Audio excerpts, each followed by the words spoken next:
Welcome to the Baking Down podcast. You might be saying, but it's Thursday, and you're not wrong. We're actually going to 2-a-day podcast. No, we are not. I'd rather not. We actually were out of town for What's Popping Con, but we are back in town. And Heather, wanting to stay true to our promise of consistency, but not greatness, said, let's bring them the podcast on a Thursday. Only way I know how. So if you're new here, we're actually a spinoff from a group that is on Facebook. It's called the Sugar Cookie Marketing Group.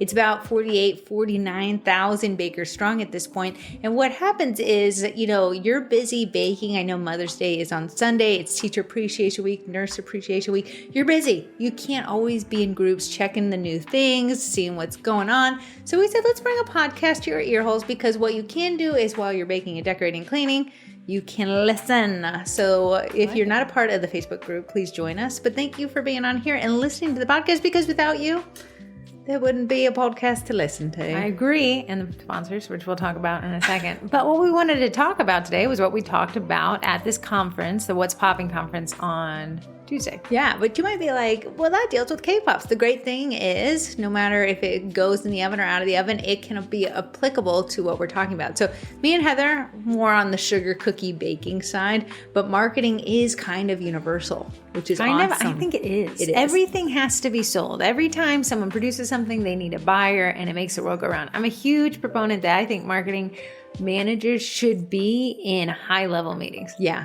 Yes. They're the first to go when budgets get cuts, but the first needed when... It's kind of like, hey, listen, the big boys are going to go meet over here, and you guys have fun playing with your little marketing toys. When in reality, I think marketing needs to call just as many shots as management does, because they all work together to keep people employed at a company. Welcome to our day job. Right. Obviously, I have a bone to pick, but not today's topic. Today's topic is selling in community groups, and that was the topic that we spoke about on Tuesday, and I think it's such a valuable topic. I know. Here. You just heard what Heather said, and you said, I said, no, we didn't. I haven't heard her in years. Yeah, you just heard what Heather said, and you're like, I always sell in community groups. They just don't work for me. Which is why we created this curriculum, because so often in the Sugar Cookie Marketing Group, I try, it doesn't work. They're tagging other bakers. Nobody likes me. Everybody hates me. I'm going to go eat some worms, right? Yeah. In reality, I believe that you are utilizing community groups incorrectly, and the results are that. Yeah, just like their strategy on your website, their strategy on your posting when it comes to the caption and the creative and things like that, there is also, you'll never guess, strategy when utilizing community groups. But I think it's slept on, because it's like, my grandma's in a community group. Anyone can sell in a community group. It's that easy. Yeah. And in reality, I don't believe it's actually that easy. I think because groups are now so pushed by the meta, by Facebook. Now everybody's in a group. Our number one group lead source generator is Facebook recommending groups. Yes. Right. So Facebook obviously favors the groups. Anyone can join, but what makes the difference between that one baker that everybody tags when somebody asks for a baker and your posts that seem to fall flat on their face every week that you try to sell? Yeah. So that's what we're going to dig into. Dive into the strategy of using community groups to help benefit your business, and you'll never guess, you'll also need to benefit the community group. Yeah, which you're going to see. The twins love refunds and love value-added content. Yes. So we're actually going to follow the script that we did in What's Popping Con. You guys can pull this up on sugarcookiemarketing.com/popping, Popping. Yeah. And it is a script. I decided not to go with a slide deck. I find that... I thought this was neat. Yeah. Okay. If anyone wonders, why would you have put it on your website? Well, I have a Facebook pixel running. I have a Google retargeting pixel running. It's collecting the data of anyone who clicks there. And if I choose to reserve an ad, if you ever go to Facebook and you see an ad from a website you just went to, that's what you can do with that. Yeah. So, two things. I didn't have to worry about managing a slide deck on a computer I wasn't familiar with. And now we can retarget you. Yeah. I'm not running any ads currently, so I don't know why I'm doing it. You're good. Just jumping into there, we did their intros. Corey's the baking twin. I'm the professional eating twin. Very good at my job. Very good at her job. Good. And then we did a raise of hands. We went through surprisingly, a lot of people cross-contaminate. They do more than just cake pops. They do cookies. They do other baked goods. I think just cookies are a gateway to a different thing. These ones are pretty close. I mean, you were crying all the time about them. Well, I thought they were easy and they weren't.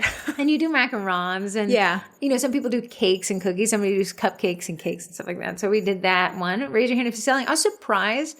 Probably half the room was selling. Yeah, I felt like the whole room would have been selling, but a lot of people were there just for fun. But it's good to know, and it's good to have this information whether you're just starting off, you're even in the thinking phases. I think I might want to sell. End up selling. Because what happens is this is a fun hobby. People start, neighbors, friends, family say, hey, can I buy that from you? You end up investing in more production tools to streamline production. You're like, well, these tools cost. And I also have leads coming in. Let me start selling them. Yeah, usually it's your friends and families and neighbors that beg to buy, and then really like soft launch you into a bakery business. And everyone's like, oh, I've already started. I have no idea what to do, but I'm already baking. A coworker of mine ordered, and I need to make this official, right? Absolutely. That's quite literally how you and I got started. We were like laying the foundation. Yeah. Like, I got an order, and I need an invoicing software. What do I do? I think, to jump on the bike before you put the tires on is most of us. Yeah. And I find that probably most people there are thinking about selling. Yeah. So even if you're listening to this podcast and you're like, I'm not at this selling point, you could be. So this will still apply to you, whether if it's today or it's next week, next month, or next year. Honestly. And that's why I was like, oh. So I also asked him, how many people are selling in community groups? Even fewer hands, because, it had to be less than selling. Absolutely. And I was like, well, that's a little surprising, because Corey finds that community groups could be her only lead source. Risky, eggs in a basket. Yeah. But it could be, and she'd never have to create any other lead gen source. So I said, surprising by the lack of raised hands here, but almost better because you haven't destroyed your reputation yet. Yeah. You can build that foundation from the ground. Yeah, laying the correct foundation is so much easier than fixing a broken one. Right. So we asked if they sell in community groups. We asked if they struggle selling community groups. Same amount of hands went up. And raise your hand if people in community groups are tagging other bakers. Same amount of hands went up. So you can kind of see that thing. And then the last one, had anyone been banned from a community group? I don't know if everyone laughed. I raised my hand. I got banned and I don't even know why. Did I? I probably did. Okay, so around this time, people will be like, well, there's no community groups for me, so I'm going to turn off the podcast. Here's my challenge to you. Make your own community group. Yes, they are tons of work. Corey even said we could do a whole nother 2-hour class on how to create one and get it off the ground. Yeah. It is truly hard work, but when you're the admin, you call the shots. It is. And I want to say so many people start Facebook is always prompting you to start something, start a page, start a group. It's so easy to start it. There's so much strategy behind making it valuable. And it's really kind of going out there and hitting the pavement and getting it out into your community, which is not something I love to do, but I force myself to do it. It is tough. There's a local mechanic in our area. Yeah. Piedmont Tire and Auto, based out of Western Prince William County. That guy started a group or took over a group, I think it was. The group has, 100,000 people in it. Yesterday, someone said, where can I get tires? And there was a ton of comments of people tagging a shop. Interestingly, it was a teacher, and she said, I don't have a lot of money, and another woman put up the $600 for her tires. Nice. Right, and they installed them at Piedmont. But every comment in that thread was, go to Piedmont, go to Piedmont. Yeah. And you can see how, I'm not calling us sheeples, but I'm a sheeple myself. I like to follow the leader. Yeah. That people are going to say the admin's going to be the one you're going to recommend. So if you're like, well, I don't have any community group, start your own. Guess what baker they'll be tagging? It's going to be you. It'll be you, but it'll be work because you'll have earned that tag. Yeah, absolutely. Okay, if you guys like freebies and templates and you're following along on the website, you're going to see a link to a community group tracking spreadsheet I made. Yeah, Heather will live and die by a spreadsheet. Listen, I have no memory at all. I am the memory of a goldfish. Yeah. Corey's the memory of an elephant. There's nothing I've done wrong. She hasn't brought up again. But that's why I use spreadsheets, because I don't have to keep that in my brain. I can let a spreadsheet monitor that for me. So what we came up with a spreadsheet, and we have different columns, because this is what Corey and I determined are probably the most important aspects of tracking a group's value to you as a seller. Yeah. Around me and Heather, we live in Northern Virginia, and in Northern Virginia is so many counties, cities, non-counties, ideas and areas and incorporated towns that have turned into groups, whether it be moms meetup groups, down to niche HOAs. Like they'll turn them into group, because like Corey said, Facebook's like, would you like to make a group? Yeah, I want to buy a watch. And so like book clubs are out there. Local area places, people that niche down to like you like theaters, you like free dinner nights with kids. There's so many local groups. You have to just open your mind and think, where can I find these local groups? Worst case, go to a community group and ask for a list of local groups that are valuable, but not all groups are created equal, and that's important. So we're going to input them into the spreadsheet. I've left you about 15. That's pretty good. Rows, right? We're going to get the group name and URL. Every group has a URL. It can either be customized, or they can just do the one that Facebook gives them, which will have a lot of numerical characters. The group type, is it a locality? Is it a local state? Is it a local HOA? Is it a local unincorporated town? Like how local is it? You can categorize it as a business. Here we have a lot of business networking groups, but they're still local. They still count towards this. Hobbyist groups, If you join book clubs or clubs, running big clubs, dinner idea clubs, charity groups. Again, you're like, why would I be selling in a charity group? We'll research that in a second to see if it's even a viable option. Yeah. The goal is to find the most hyper local group. So we're in Virginia. We're also in a subset of Virginia called Northern Virginia. And within Northern Virginia, it's so populated that specifically I'm in Fairfax County, and I'm very close to an unincorporated town called Fairfax City. So you can see how we can niche it down to and there's hyper. about a group for each one of those levels. And then within that, you probably can find an HOA, but that one's probably going to be a little bit more monitored. Group size. The concept that I know a lot of people kind of go is bigger is better. I can reach more people. Incorrect. I think smaller is better. Smaller and highly managed is better. We have a foodies group. There's 150,000 people in it, and it's just Northern Virginia foodies. Where does Northern Virginia end and the start? problem is people come there and they'll recommend a restaurant, but when I Google it, it's an hour and a half away. Yes, and that's why hyperlocal is almost better than the size of a group. So you might be thinking, I could sell 150,000. But I'd almost want to sell it in the 500 person group that only goes to restaurants in Fairfax City. Absolutely, because it's more tailored to you. People aren't going to travel 2 hours for my cookies, but they will travel 10 minutes down the road. You may think, well, I'm going to sell, and then I'm going to sell to 150,000 people today. But in reality, I'd rather sell to 25 people if 25 people place an order. Right. Next type is management style. Okay. If you're in any of our groups, which I hope you do. Let me not scare you, but me and Heather and Amy, we're the mod team. We have a very strict management style because it keeps the group hyper-focused. I'm going to say our management style isn't the best in terms of company style. Obviously, we don't even allow sales at all, right? So you're not going to want that hyper-managed because those admins are really dialed in. They're not going to take any flirting with the rules. I would say a moderately managed is my bread and butter. Mm-hmm. Yeah, moderately managed that have sales days, sales threads. Don't mind recommendations. Those are great. Now, non-managed at all, don't touch it. Not even worth almost adding to the list. You know, the number one thing, we as small businesses, I love you guys, I love myself, we are the number one killer to groups. Corey will always say, nothing kills a group faster than sales.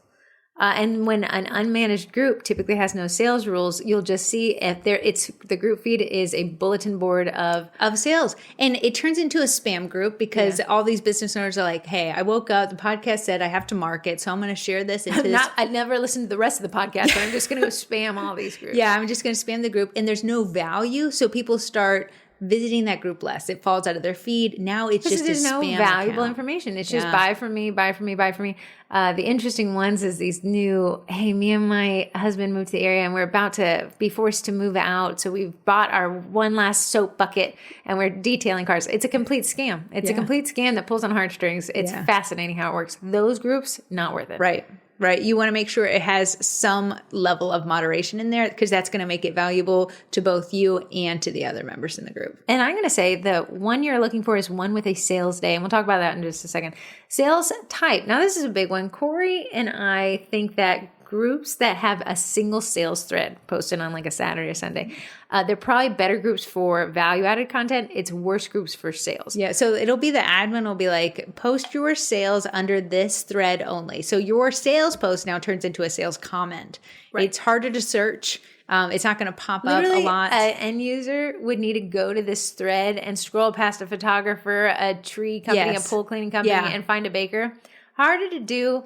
Maybe worth your time, but when we go to the star rating, that would be a lower rating for me versus a sales day. So again, we want a specific day we can sell.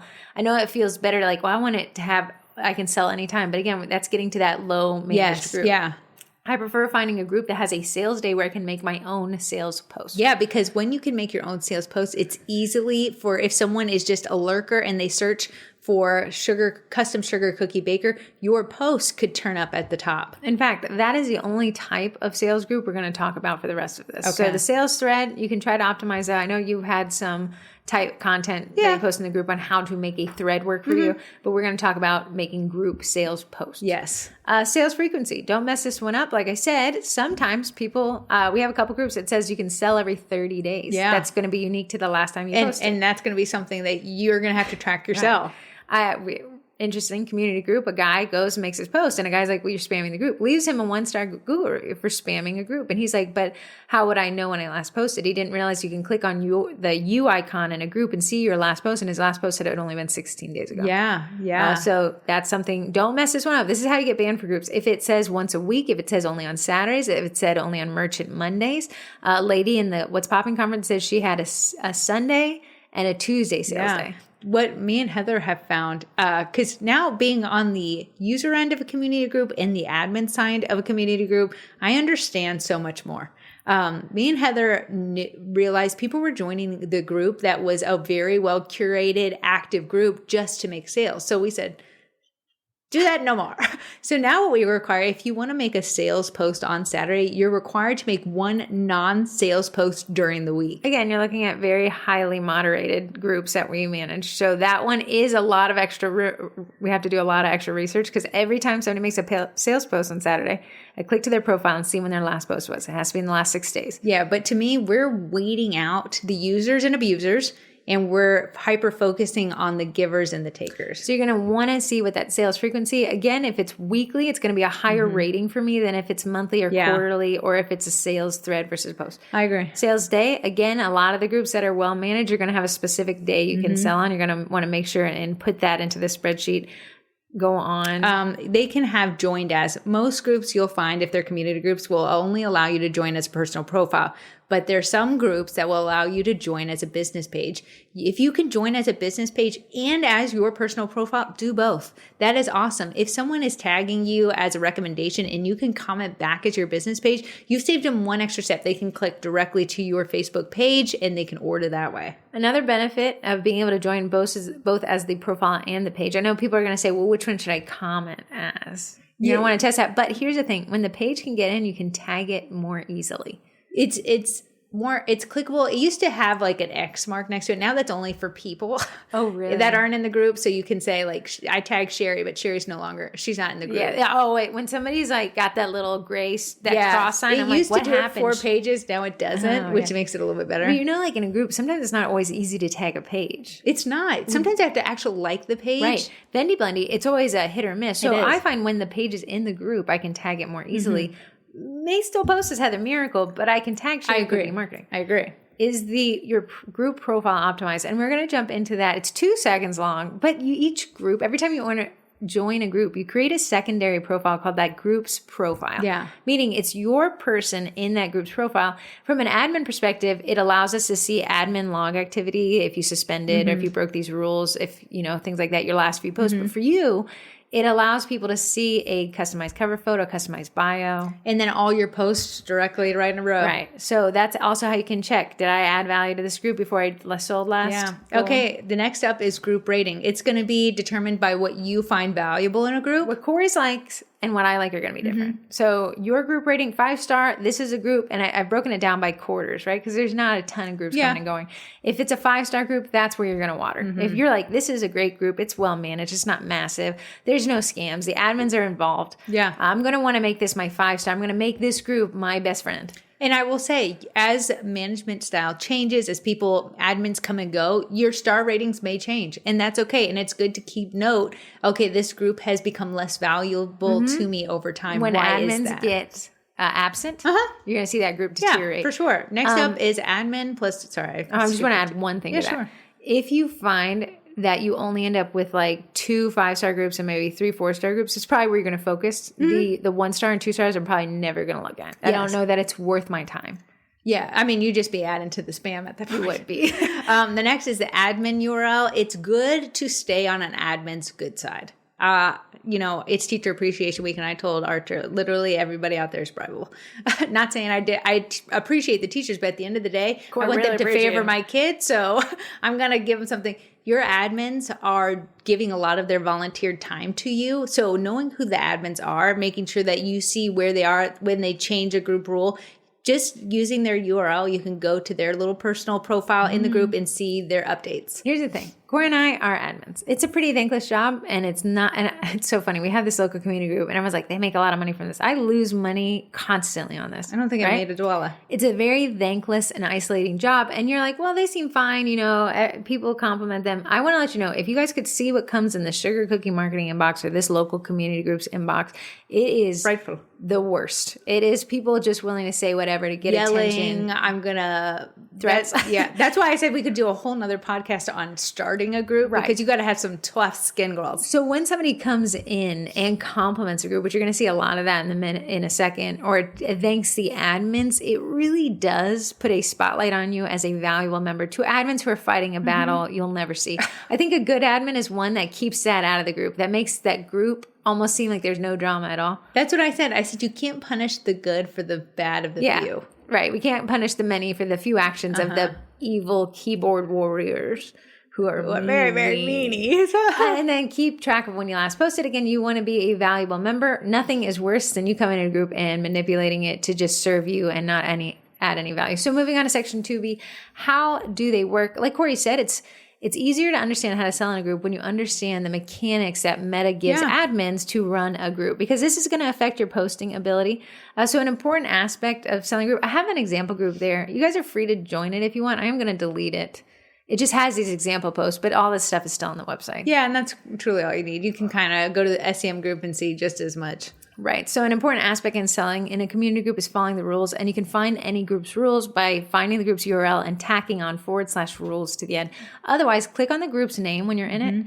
And then when you click on the name, scroll down, you can see those rules. Refresh yourself. If the group is private, you've technically already agreed to the group rules. So you have seen them once. So a lot of times people end up in our DMs and will be like, I didn't know that I could only post sales on Saturday. No. You did. You did know. So it's good to refresh yourself. Unfortunately, when admins change or modify a group rule, it doesn't alert everybody. So sometimes admins will try to say, hey, I've updated this rule. Again, we're all trained by the algorithms. And even though we're admins of a group, it doesn't mean we get more reach from that. I think you get a moderate amount of increased reach, but not all the time. You're not going to reach the amount of people in the group.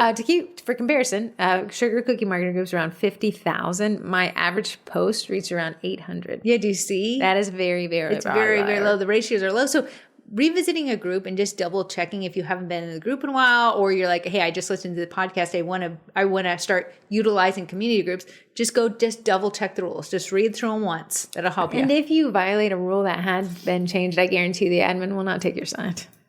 Yeah. Because I wouldn't. Okay. Groups can only have 10 rules. This is a big one. Meta only allows groups to have 10 rules, and the explanation of those rules is limited to 500 characters. A lot of times, Corey will be like, hey, that's not allowed content. And they'll be like, but it's not a rule, right? It's not one of the 10 rules, very limited, in which case, but inciting violence, I didn't think I had to make that a rule, right?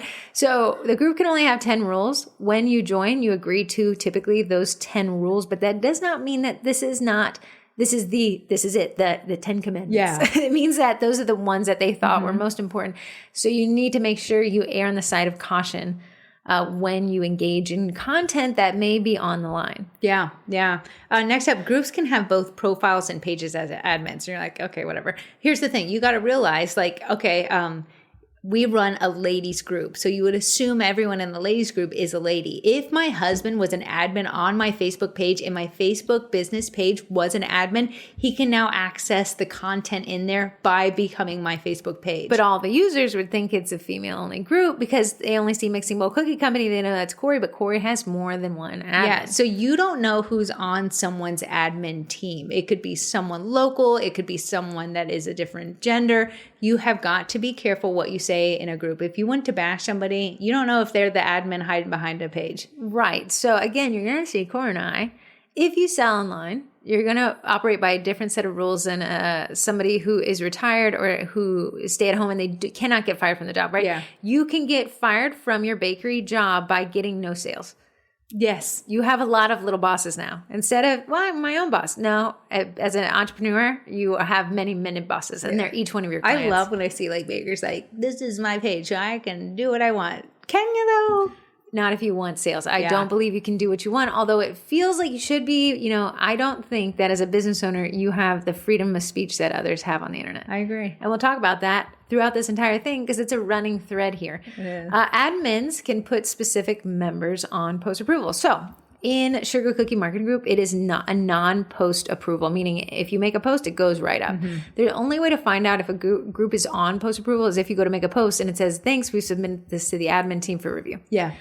If What we do is if I find that you're in the sugar cookie marketing group and you're posting content that's either controversial or it's very client bashy and I just don't have time to always stand over your shoulder and babysit you, I'm going to put your specific profile on post approval. Doesn't mean I'm going to reject everything you post. No. It just means I'm going to give it a once over. Okay, good. This one passes the vibe check. Yeah. Here's the thing. We have two groups. We have the Baking with Sugar Cookie Marketing group and the Sugar Cookie Marketing group. A long time ago, you guys voted. You wanted baking questions in the baking group, marketing questions in the marketing group. So you could go and choose which one you want in your feed. If you're someone who is just post willy-nilly and you're asking like, where did I get this cutter from in the marketing group? It behooves me as an admin who's running on borrowed time to put you on post approval for the fact that you're not checking and now I have to double check on you. That's the big takeaway here is if you felt like a group wasn't on post approval and suddenly it is, ask yourself, have you violated a rule and have the admins put you specifically on post approval? If so, you've sold too close to the sun. Mm-hmm. This is your warning shot. They've given you a probationary period essentially saying, we think we don't like your content. Tread with caution. You'll find that in the Sugar Cookie Marketing group. That's exactly what Corey and I do. If I find that now all your pending posts, your needing approval posts are also violating the rules, we're just not a good fit for each other. The thing you have to remember is when admins put you on post approval, it can be indefinite. And odds are, but it is. Yeah, odds are. So you can do it like 1 day, 3 days, 28 days until I change it. When admins are working on borrowed time, odds are they're going to put until I change it because it just makes sure that their bases are covered. That's a good point. Go on. I don't want to interrupt you. Oh, here's the thing. I forget who I've put on eternal post approval. I don't go back and change it. Because it served a purpose then. So past me knew something, future me forgot. What were you just saying? The borrowed time. Oh, the borrowed time. I think a lot of people are like, this is their full-time job. No. It's great. I would love it to be, that would be crazy. But like in Corey's community group, I'll get DMs constantly. Why aren't you replying? Why aren't you replying? Because this isn't my job. Yeah. Because this is a community group. Yeah. So admins are short on time and shorter on patience. You're going to work around that parameter. Mm-hmm. You're not going to be like, well, I deserve. No, you don't. Because they can ban you and you deserve nothing. Yeah. The thing is, if you've been put on post approval, what we're not going to do in that local community group is DM the admins and be like, why isn't my post approved? Because you're twice as apparent. Yeah, now you're making work twice as hard. I always find it interesting in Corey's community group. It says, please don't direct message the admins. You can direct message the page, but don't message the admins. The person who breaks the rule will always message me personally. And I put it on almost every single rule. Like, don't DM the admin. Groups can be set to either private or public. These are privacy settings within a group. If you see a public group, that means like, have you seen it in your newsfeed where you're scrolling and you're like, here's a group post for a group I haven't joined. Yeah. That's a public group. All the content in there is viewable by anybody on Facebook. Yeah, you got to realize when bakers send me a friend request, I love it. I'll support you. That's my favorite thing to do. But I can also see when you comment in a public group, you don't know that I can see it, but because we've become friends, it's forced it in my feed. Corey doesn't even need to join that group to see you politically mudslinging in the most offensive language she's ever read in her life because she's going to screenshot and send it to me and I'm going to read it. But that's the big thing, right? So if a group is set to private, people can only read the content if they join the group. Yeah. But that private group can switch itself to public. Yeah. As long as it has fewer than 5,000 members, a privacy settings from a private to public group is allowable. Meaning, well, this is a group, a snark group, or a political group, or like a political leaning group. I can say whatever I want. I can curse however I want.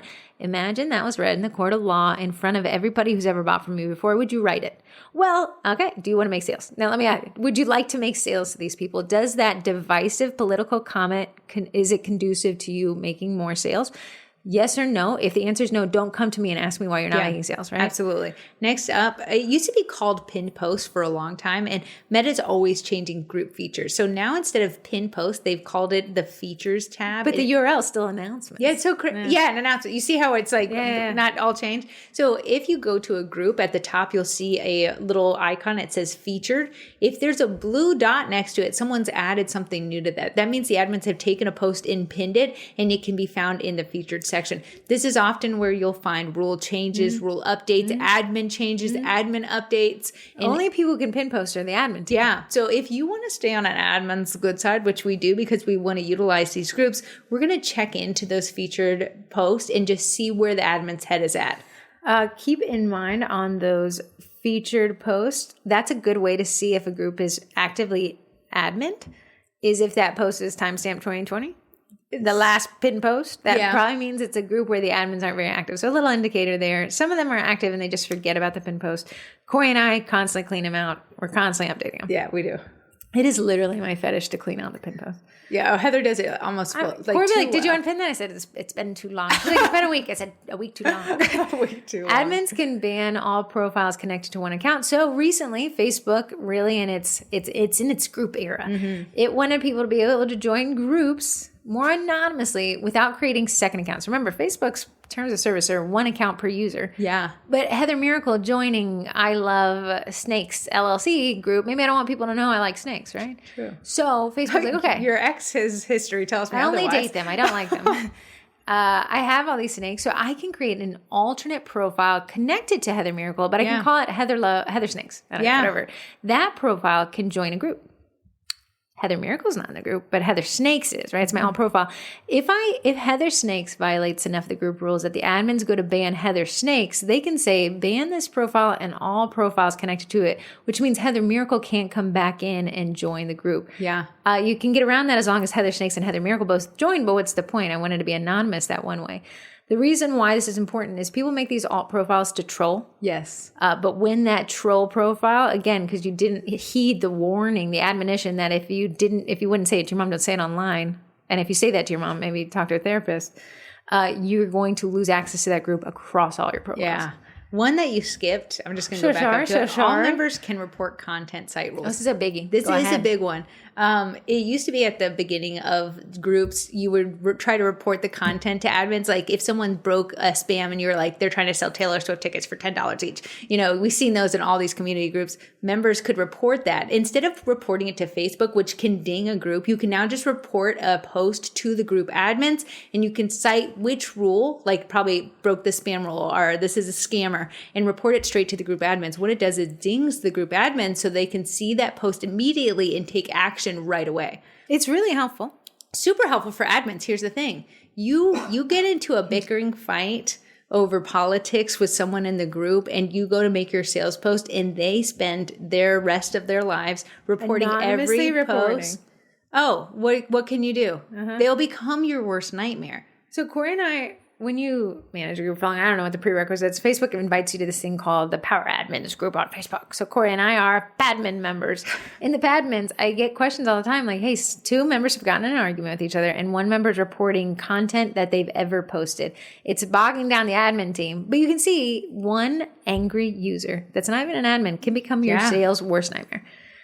We in my local community group have two foster people. I didn't know. I thought it was always trying to get the cats a new home. She's literally talking about people who foster animals. Yeah, foster animals. Like I thought the goal was like we love all the foster animal places. But this one foster doesn't agree with how this other foster is fostering these kittens. And will report every one of her fostering kitten posts. Right. Although as an admin, I'll be like, Corey, what's going on with the cats? I don't know. I don't know. What it's done is put a spotlight on both of those people. Right. So you can say, well, I didn't do anything wrong. It doesn't matter if you did anything wrong. If a perceived slight by another member is seeing you as doing wrong, they can, like I said, the guy leaving the other guy a Google review, he has reported that guy's every content. I can guarantee it. Yeah. So you want to make sure that you remember to stay away from controversy. You're a nice, kind, upbeat, uplifting person. Another thing to remember, you make a member upset, they can comment on your group post and you can't do anything about it. Yeah, they think your bakes are too expensive, they'll become... These are good. Contact so-and-so. They're so much better. You can't do anything about it. It's unfortunate. And then you come to the group and said, how should I respond to this? There's a strategy behind responding to those, but what we don't want to do is create that ourselves because we couldn't just keep our keyboard shut. Admin Assist. This is a newer thing. It's actually been pretty helpful. Admin Assist is kind of a half AI now and half an if-then statement. Corey and I have Admin Assist running if someone uses this curse word. If they use this political word, just decline the comment. If someone uses, what do I have? I have if this post is reported twice, just delete the post altogether. Yeah. It happens a lot for those Taylor Swift tickets when that was a lot of spam. People could report it twice and would immediately delete it. So Corey and I and Amy didn't have to. Yeah, which was great. It was fantastic. Group spam filters is new. It's something that admins cannot disable. It is there and it'll be there for forever. Here's the thing. You're like, oh, well, I'm not spamming the group. Some of you guys, I don't know what voodoo things you're doing to your URL. So URL is basically your website. There's this lady. She posts every single Saturday on Sale Saturday. She sells yoga with possums. I like the niche. I like the niche. Okay. Possum on you while you do yoga. It's very niche about there. Whatever her URL has happened, she has done something dirty with it on the Meta platforms, and Meta will always send her post to spam. Admins do not get alerted when something ends up in the spam filter. So she'll sometimes message after 7 hours. It's like 8 at night. She'll be like, did I do something wrong in the group? I'm so sorry. Your post is now in spam. I will approve it now. But it sat for 7 hours not doing any work. But if she posts again, it goes there. And Corey's saying, whatever you did dirty, I think you can just spam a URL enough. A lot of times in the spam filters in Sugar Cookie Marketing Group, links to Walmart. I typically find there. Links on Amazon, anything care.com. I don't like it. Care.com. Yeah, I don't know what happened there. And that's more for Corey's community group. And then sometimes it'll be completely irrelevant stuff. Yeah. That'll go in there and I don't make sense. Back to Admin Assist though, it can auto delete content members. If you don't have a profile picture and you're trying to join groups and you find that not getting in, Admin Assist is automatically deleting you because either your profile is less than a week old or your alt profile, or you have no profile picture. It can also publish a recurring post that will look like it came from the admin. So you may say, well, I'm going to go make the admin's day, but it was truly Admin Assist that posted it. The They'll admin still get a notification though. Group spam filters. And then last, Meta aggregates multi-group duplicate posts. So you're going to see us say in this podcast, if you're going to sell in a group, make it unique, tailored to that group. Don't do that copy paste thing where you go through your spreadsheet and you're like, bang, bang, bang, bang, bang, bang. That's what happened to Yoga Lady. Yeah. I believe that she posts the exact same sales content in multiple groups, and that's what sent her to the spam filter. If I'm in all the groups you're in, selling in, it groups your sales posts, which limits your reach per group post. Yeah, but you're like, well, as long as they saw it once. Here's the thing. Something that makes me feel least cared about from your business is seeing that you posted the same thing 6 times. So we run Corey's community group in this area. There's so many of these duplicate community groups. Yes. And Corey will be like, that lady spammed this in 6 groups. She changed 0 things about that post. Yeah. I was like, I've seen it. So as an admin, Corey's like, well, this person could care less about our group. Yeah, you're just literally spamming. running through and sharing the same content. And if it's your sales post, that makes you look at it like a taker. And it also hurts your post performance. So you're like, well, girls, I don't care. I don't mind to be called a taker. Well, you're also not even able to take as effectively. I know. So if we're going to take, let's try to take the best we can. Moving on to the group profiles is actually something rather new. Kind of, yeah. And it's the customization. This isn't going to make you $1 billion. If it did, I'd be $1 billion. Yeah. This is barely going to move the needle, but it's going to move the needle enough that's probably worth doing. Yeah, let's say that you have said, yes, I'm going to listen to the twins. I'm going to only be nice in the groups. I'm not going to do mudslinging. I'm going to optimize my little group profile, and you can find it by going to the group you're in. Going to the top, you'll see a little icon that says YOU, you. You're going to click on that, and it's going to show you your little profile. You have a bio, 150 characters, not long at all. No hyperlinks. No hyperlinks. You're No just going to page say, I love baking in Lake Ridge. I bake this. Okay, that's basically it. Your little cover photo, I suggest making it your business name. Yeah, here's what I found. It's a 1640 by 600 pixel sizing, right? Yeah. That was pretty close as I get without cropping. It's very thin. Think of a header on a piece of paper. But you can say, like, I'm from McLean, or Corey can say, hey, she joins a group called Lake Ridge Ladies. Hey, Lake Ridge Ladies, I'd love to bake for you. She can do that when she joins the McLean group. Hey, McLean Ladies, I'd love to bake for you. And each one of those cover photos can be tailored to that group. Because what happens is somebody says, hey, I'd like to hire a baker. Corey tags herself. The next thing that person's likely going to do is going to click on Corey's name. It's going to take her to that group profile where she can then go to that personal profile, right? So it all is kind of interchanged there. Back to the mudslinging comment. Sure. I want to challenge people to think this. Does writing this comment overall benefit me or not?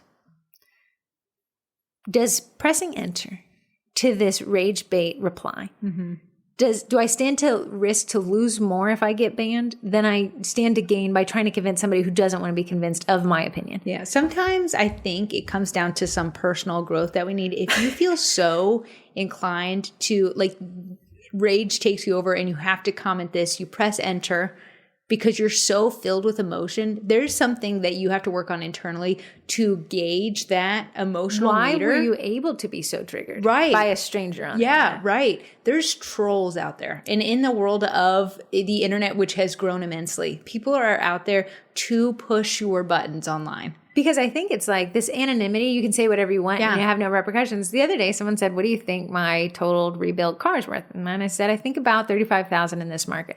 And some stranger said, you're a drunk idiot. And I was like, wow, if you saw me in person, would you call me a drunk idiot for my opinion?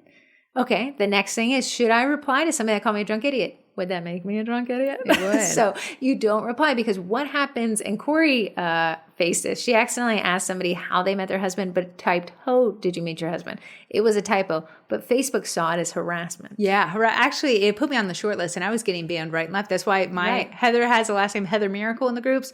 My name is Corey Mira. She had to make a second profile because that other profile was on such suspension. So ask yourself, is what I'm about to write, if Meta handled it, not even the admins, was it the appropriate action to take? I think oftentimes you'll find that it wasn't. A lot of times what we see is someone will post a comment in haste, in anger, in emotion, and they'll post it and they'll feel like, oh, I probably shouldn't say it. Go back to delete it, but it's already been screenshotted. You can't go back and undo these things. It's on the internet. It's forever. So I'm not sure what the topic was, but I feel very passionate about. Here's my last thing, because this is where we see people get in trouble. Yeah. Blocking is actually the biggest form of retribution. Yeah. Right? Not even replying, being so confident in yourself that you're like, you know what? You're not even worth my time. I'm just going to block your profile. I know what you're trying to do. You want me to engage.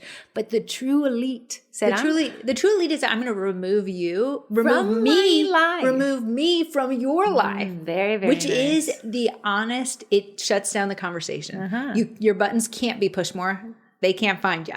Right. You've removed all the emotion out of it because you can't see them. They can't see you. And guess what? It's no longer sitting in your brain, because you guys can never speak again. You'll never cross paths. Yeah. Yeah. So consider that when I do like blocking people.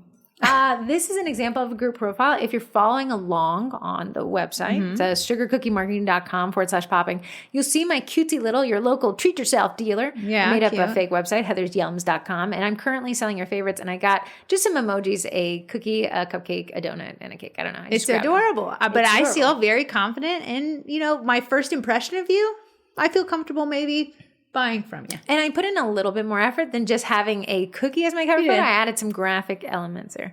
So keeping it optimized, we've just talked about optimizing your group profile, but remember, you're 2 clicks away from someone's personal profile. Corey and I think you can do, it's called View As on Facebook in your privacy settings. Love it. Within your privacy settings, you can click View As, and it'll show you what somebody who isn't your friend would see and somebody who's a friend of your friend. Remember, because on your personal profile, each post now has the ability to have its own specific privacy settings. So what Corey will do is she's actually optimized her personal profile because it is connected to her group profiles to sell more online. Now, her bio there, you can use a hyperlink. Which is nice. So mine says you can take a page, right? Well, because you're a creator profile, you can use the hyperlink. I tried, and I could only actually at my page, which is good because you're already on Facebook anyways. So here's the thing. We said optimize your little group profile. If someone's clicking there, they're actually going to your personal profile because they want to see what you're about. If you're arguing online, I'm on your group profile. I'm actually going to pull up Corey's profile, and I'm going to tell you how she has this optimized, because I'm impressed how you use it. Well, I told me and Heather our last 10-hour trip that we went to, I said, let's go through and optimize it together because I need another set of eyes on there. So Corey actually saw her profile picture in that last 10-hour thing, and she said, I want to schedule a photo shoot. I want my personal profile image to be orange to match my brand colors. Again, personal profile. She's still using it as an ultimate sales tool because they're so interconnected on Facebook. Her cover photo is her Mixing Bowl Cookie Company banner. Then we have Mixing Bowl Cookie Company. Your page is tagged. I can click on it from here. It takes me right to the page. It's the first thing there. I'd add an emoji if I were you, but neither here nor there. What? I'd add an emoji next to Mixing Bowl Cookie Co. Yeah, make it look like I'm going to tell you the fight I had. Meta did not want to hyperlink it at all. Then I'd rather. She said, Woodbridge, Virginia cottage bakers specialize in custom cookies, macs, and cake pops. You know what she doesn't have there? School of Hard Knocks, I voted XYZ politics, fight me in the comments. Which is what some of your guys' personal profiles look like to me. Okay. In her details, she has these set to public. You can set these to public or private. Nice. She has her website. She has her job. She has her second job. It's all pushing me to sales. Guess what? In her featured post she has? Not her at a political rally, because that is a public, those featured collections. Those are always public. You cannot change the privacy on those. She has macarons, custom cookies, cake pops, my people, which is her and me holding cookie cutters. But you're like, but my Facebook's meant to be about my family. Part of it can be. Part of it can be, but if you're still using it as a sales tool, not all of it can be anymore. Yeah. Because remember, if you want to sell, you can't have the freedom of speech that somebody who doesn't have anything to risk has. Yeah. Right here, 5 days ago, it's a sales post on her personal page. She set the privacy settings to public. I did. Meaning anybody on Facebook can see this. Because she's in community groups where people aren't her friends and they're going to click to this profile and see this girl is baking. My top public post, I want it to be a sales post. I want you, if you have no time and you're like, I'm going to stalk this girl real quick, bam, bam, thank you, ma'am. Because you don't have a creator profile set and I am. Yes. I can pin post. Oh, nice. So, Yes. something to keep in mind. She is posting more content than this to her page, but her privacy settings mean me that I'm doing a view as non-friend. I can't see that. So she's still able to use Facebook for her personal use. Yeah, like my son getting his hair cut. I can post that and post it to friends. And you know what? My friends will see it. And apparently if I'm using Facebook for friends and family, that's all who I need to see it at the end of the day. So you may say, well, then are you saying I can politically mudsling but set my privacy settings to only friends? You can. You're friending me. You guys, you bakers are friending me. And you guys are saying just some stuff on your stuff that I'm like, whoa. Wow. I'm not sure if you're friending me and you don't really know me outside of the Sugar Cookie Market Group. I do enjoy seeing your content, but I'm like, what of your clients are they seeing? Because you don't know how they voted, but you're definitely telling them how you voted. And it's not that voting is a wrong thing. It's not that politics are necessarily wrong. It's that people turned it into a religion. I think Amy told me that politics are a religion. Yeah. It's divisive. You split your audience in half. So do I want to sell on Facebook or do I want to argue on Facebook? I think I got to pick one or the other. You can't pick both. Right. So Corey, her private photos are more like, here's my sister's cat doing something stupid, right? She doesn't necessarily need non-friends of friends to see that, but she's like, I want to remember that time hop thing. Yeah. And I'm not one that uses Facebook a lot to post. I'm just not a poster kind of person, but it's good to refresh and look back and just, I want you to scroll back to the beginning of your profile. I don't want you to be like, well, I went back 2 years. Listen, if someone has made it their goal. The dirty dog is those things you did in 2012 when you were like 10. Yeah. If you have wronged someone in a group, they will scroll all the way back. I saw these two people arguing. And somebody else obviously joined the argument. And they were like, I scrolled back to this person's personal profile and look what they posted in 2019. Yeah. Like, wow. You don't understand a person scorned on Facebook has no limits. No limits. And they'll make the time. And maybe you aren't that person who posted that in 2012. So go back, do that view as, go back to the beginning of time and just set that to either trash, you can now archive, or you can change the privacy settings to only me. And remember, if it's on the internet, it's forever. You can screenshot that. Even if you're like, you changed my mind, people are very unforgiving. So can't stress it enough. I think the hardest thing. Corey and I are obviously very stuck on this because are. what some people are willing to post, I think is crazy. The biggest downfall that people don't realize is a share. And you're like, oh, I didn't really say that. I just shared it. A share is a peek into your brain. Yeah. Like I will tie something to someone because of their share. Some people, I have a cousin, she shares a cousin-in-law. So not even related to me. I've never seen someone post at the rate that she posts. Shares, posts. Yeah, so some of this is going to take you guys a few minutes. It's worth it. Day. It's worth it. It's worth it. Corey and I took a 10-hour drive. Something to keep in mind as we're going through this thing. What was I going to say?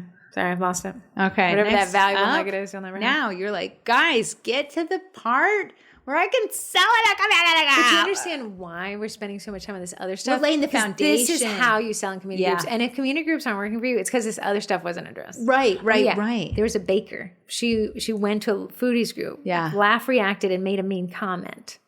It was about unrelated to baking. I think it was someone's opinion on her restaurant. Someone went to her profile and said, I cannot believe you're a baker willing to say this. Oh, yeah, she said she didn't like British food. She said British food is really bland and disgusting. And someone's like, I can't believe. But see, I want to say that comment added no value to but anyone. It got her in the, they were so mad. And what happens is the people take to their review profile. Yes, and you cannot stop it. And as much as we want to be like, we can report it. If they end up on Google, they end up on Nextdoor, they make it their life's mission to ruin your business. It is so discouraging to be on the wrong side. Does the comment you're about to make add value or take away from your business? Moving on, the intro post. So again, we're still not even selling. Crazy. This whole post is about selling community groups, girls. Why aren't you talking about it? Because this is how you sell in community groups. This is the foundational. It should be 90% this stuff and then 10% selling, which is exactly what this podcast layout is. So your intro post, typically when you join a group, admins can turn on intro post or not. They can or not. You always see if you want to know if they have. Here's an interesting photo I took. Corey Corey said, it's so weird. People keep joining this group and saying, here's an interesting photo tag. And I was like, oh, that's the prompt from an intro post. Yeah, so Facebook wants people to be involved in groups. So whether they do an intro post, it's always like a selfie. And it was like, and here, I wanted to share a picture I took. I was like, why are they all doing this? They're all using this. Are they bots? I said, no, it's like pre-populated. So what we're going to do is we're going to start our community group sales long before we sell by doing our intro post. And I got 2 examples here. I've actually given people at What's Popping Con the template, and you guys are free to steal that as well. The link to it is in this website page, this webpage. And these are going to be templates, meaning start points, jump off points. You're going to curate this to you. So what I'm going to say about me is not going to be what you say about you. You guys can try. If you like snakes, go right ahead. So intro posts are a great way to let a community group members know more about you. This establishes that first layer of trust in the group. Here's who I am. Here's what I look like. And then it also has this weird thing called group points. Groups calculate points. I know. It actually establishes trust with the AI. Oh, right. Yeah, I'm not, as an admin, I'm not looking at how many points you got. Top contributor, if you ever wonder how people got those, they've created interesting posts. Top contributor badge, but I want to say, member. One time in the local community group, someone was like, they violated the sales rule. And I was like, oh, I'm so sorry. Actually, the sales rules are for Saturday. And she's like, do you know who you're talking to? I'm a top contributor. And I said, everybody has You that. can get the top contributor badge exceptionally easy. Farting Just a couple posts. You could get it. I think it's within that dynamic of that group. If it's a highly active group, it's harder to get. If it's a very low rung, they've created if nobody's commenting, it's easier to get it. Our group was active. I was like, grande, so the key for intro post is giving enough information about your bakery without ever talking about it. Listen, right? we're not going to join a group and break the laws. Okay? No, because we're going to get banned and then we've lost that entire lead gen source. We're going to compliment the group admins. We're going to a little suck up, just a little like, hey, I'm excited to be here. I've heard great things about this group. And remember, psychology is at play here. The admins are humans. Humans have brains. Brains can be manipulated, right? And not maliciously. We're going to be authentic, but we are going to use it to our advantage. So in my example post 1, I've got a picture of me and Corey looking stupid. Goofy, but you'll never guess what's on her hand. Baking mitts. You'll never guess what's on the side of the picture. Cookies. Yeah. I think it's a macaron tower. It is. Someone called it like Corey Science Project and we're all like supporting it. It's just so funny. So in my intro post, I prefer group formatting. Some people ask me, Heather, how'd you get to bolded? How'd you get italics? How'd you get an unordered list or an ordered list? How do you make the text big and little? Within a group, if you post on from a computer. Yeah. You cannot edit that post from a phone, though. You have to edit it from a computer. But I prefer the look. Corey doesn't. No, it's what works for you. I've never seen you use group format. No, I'm not. My computer, for me to go down there. Again, how involved do you want to be in your business? Right. Here's the Corey thing. said, no, I don't want to be that involved. They have actually launched to phones, posting groups, H1 header tags, which does give you which makes me feel like they're rolling out more. It must be some developers. I think they're like 99% of people are on their phone. No one's on the stroll. That's a great point. Most of the people selling in the group are doing it from their phone. If you choose to do it from a computer, you can stand out because your post will have more formatting options. True. Bold, italics, underline, True. Bulleted list, ordered list, H1 tags, H2 tags. So you can do some of that from the phone, but if you do want to make a statement and have bolded text, that is a great way to do it. A lot of people don't have computers anymore, which is wild, that 2025. You can do it from a Chromebook. You can do it from an iPad. Yeah, right, true. A picture. So in this one, I used a single picture, but in the next image, I used a collage, and there's a reason for that. We're testing. Yeah, what we don't want to do, I know, I preach to you, working that photography, it's a scroll stopper. If we're just getting into a new group, and we're just introducing ourselves, we're not going to use a bake. Our well photographed bake. Right. So what will have happen, somebody will join a group. And again, we're too highly managed. We're too heavily, Corey and I are really big about being fair. Try being a twin. You'll find that you're very. Yeah, I don't know. When somebody comes in, they're like, happy to join this group. I really like selling my fitness routines. And here's what that fitness routine would look like if you bought it for the low price of $10 a day. I'm going to be like, hey, thank you so much for being here. I love that. Just leave off the part where you're sales pitching. Yeah. So that's why we don't want this intro post to already put us on the radar. Yeah, we don't want to be on the radar But you'll see that Corey and I are in a kitchen with baking mitts. It's a nice nod. There, it's not all there, right? So it's like, hey, I wonder why she has baking mitts on. Yeah. I'm not saying listen. I'm just saying, maybe. I don't know. I don't know. Hook. So this one, you can steal this if you are a twin. I said, help, somebody stole my face. Corey and I are twins, right? So it looks like right there, unfortunately for Corey and I, we always have an icebreaker. We are twins. Yeah. So I can say, somebody stole my face. Just kidding. We're twins. You aren't seeing double. where I live, there's a road. It has about 82 traffic lights on it to get out of the area. So I'd be, holy traffic lights, Batman. Nobody told me. If I live where Corey lives, guys, I got to play the lotto. It hit every green light on Old Bridge Road. Anyways, I've lived in Lake Ridge for about 5 years, and this is the first time it's happened. You can see that I can resonate with that. A hook can be something that resonates, something that stops the scrolls. Humor? Yes. Great hook. Yeah. So hooks come in different forms and fashion. We could do a whole podcast on hooks, and maybe we will one day. But hooks are great.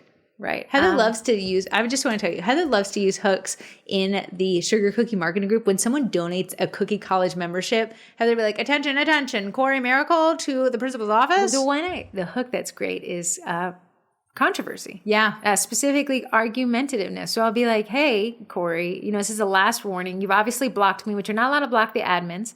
And it's ridiculous that we have to take this publicly when I prefer to handle it privately. I'm pulling up my chair. Yeah, then my next sentence is just kidding. Somebody gave you a free membership. But you can see people are like, darn it, I knew you were. Yeah. It was a hook and I still fell for it. We don't technically want to start off our little local community group off afoot. Too much drama. Yeah.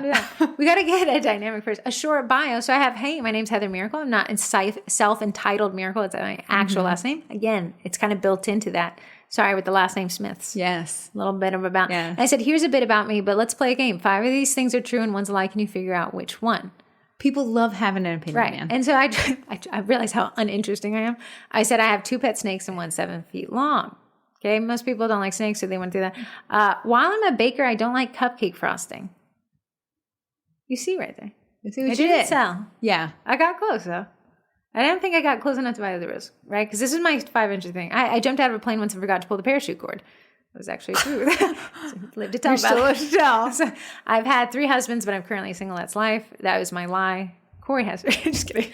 Rude. And I said I've never been on a cruise before, ahoy, right? So what happens is I've just introduced people commenting back to me.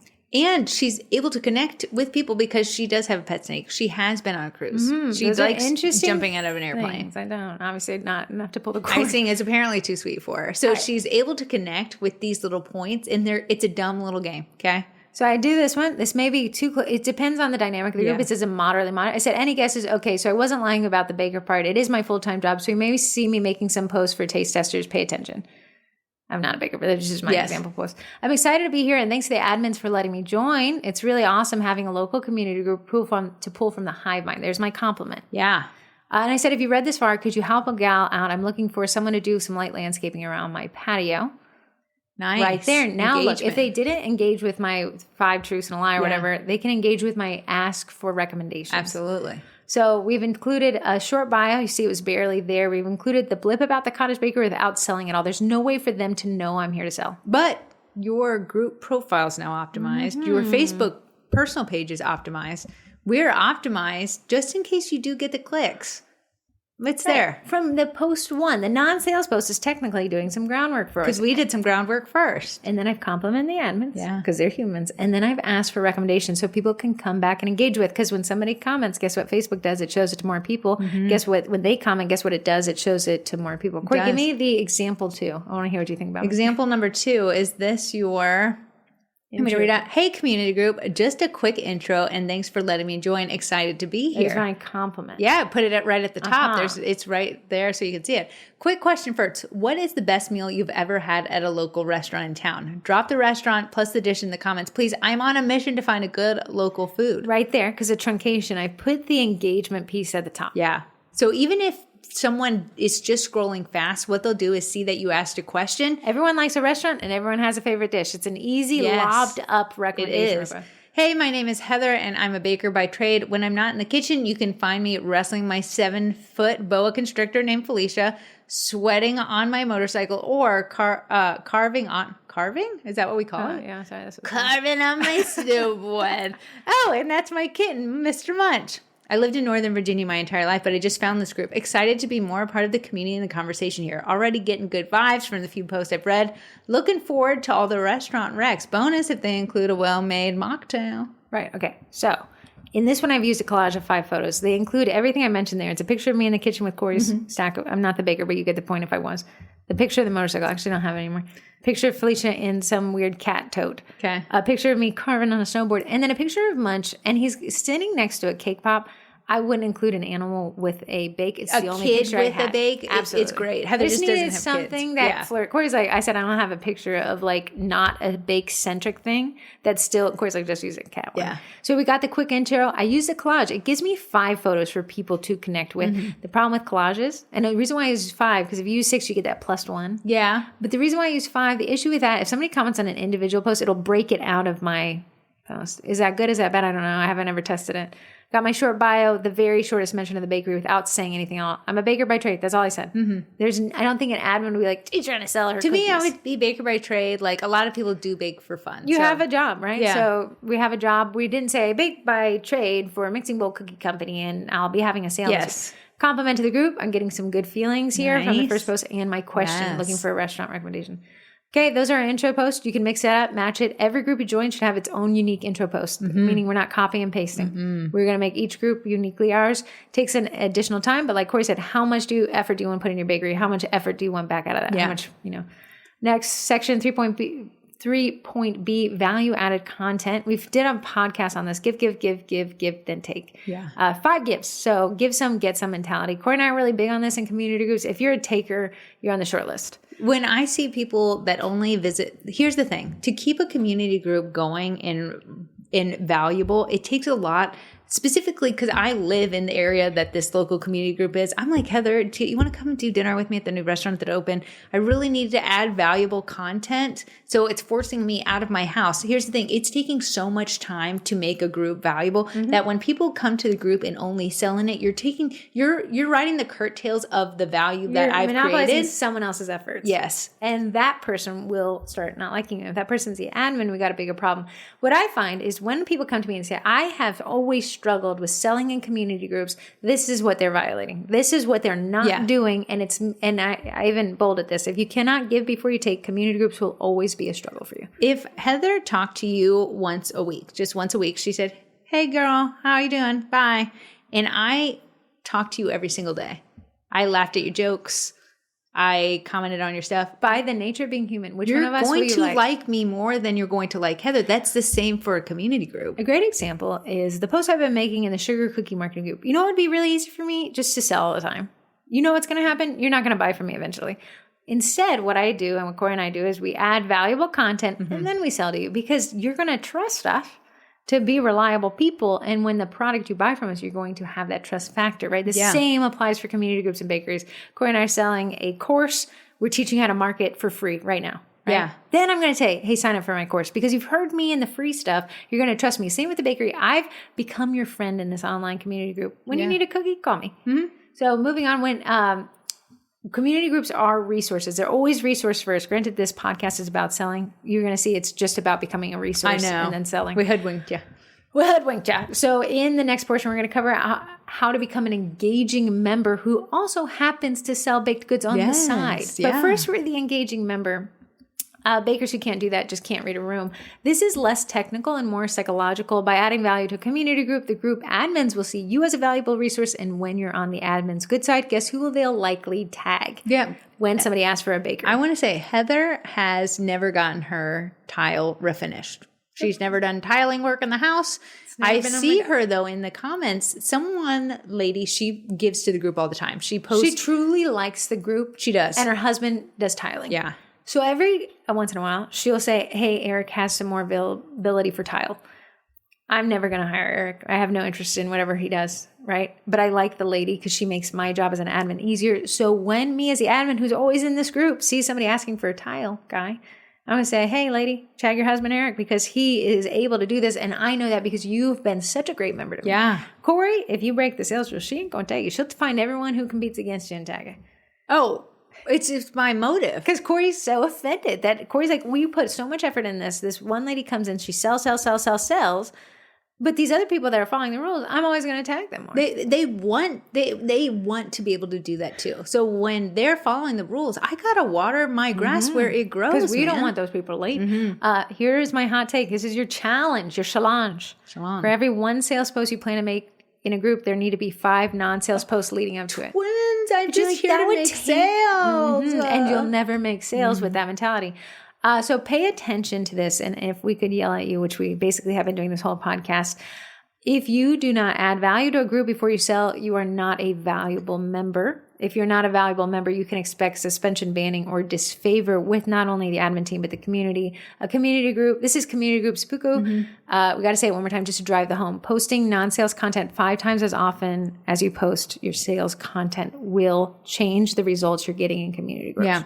You might not need a lawn care maintenance person right now, but you might need it eventually. Asking that question is going to create value for other people who might have needed a lawn care person.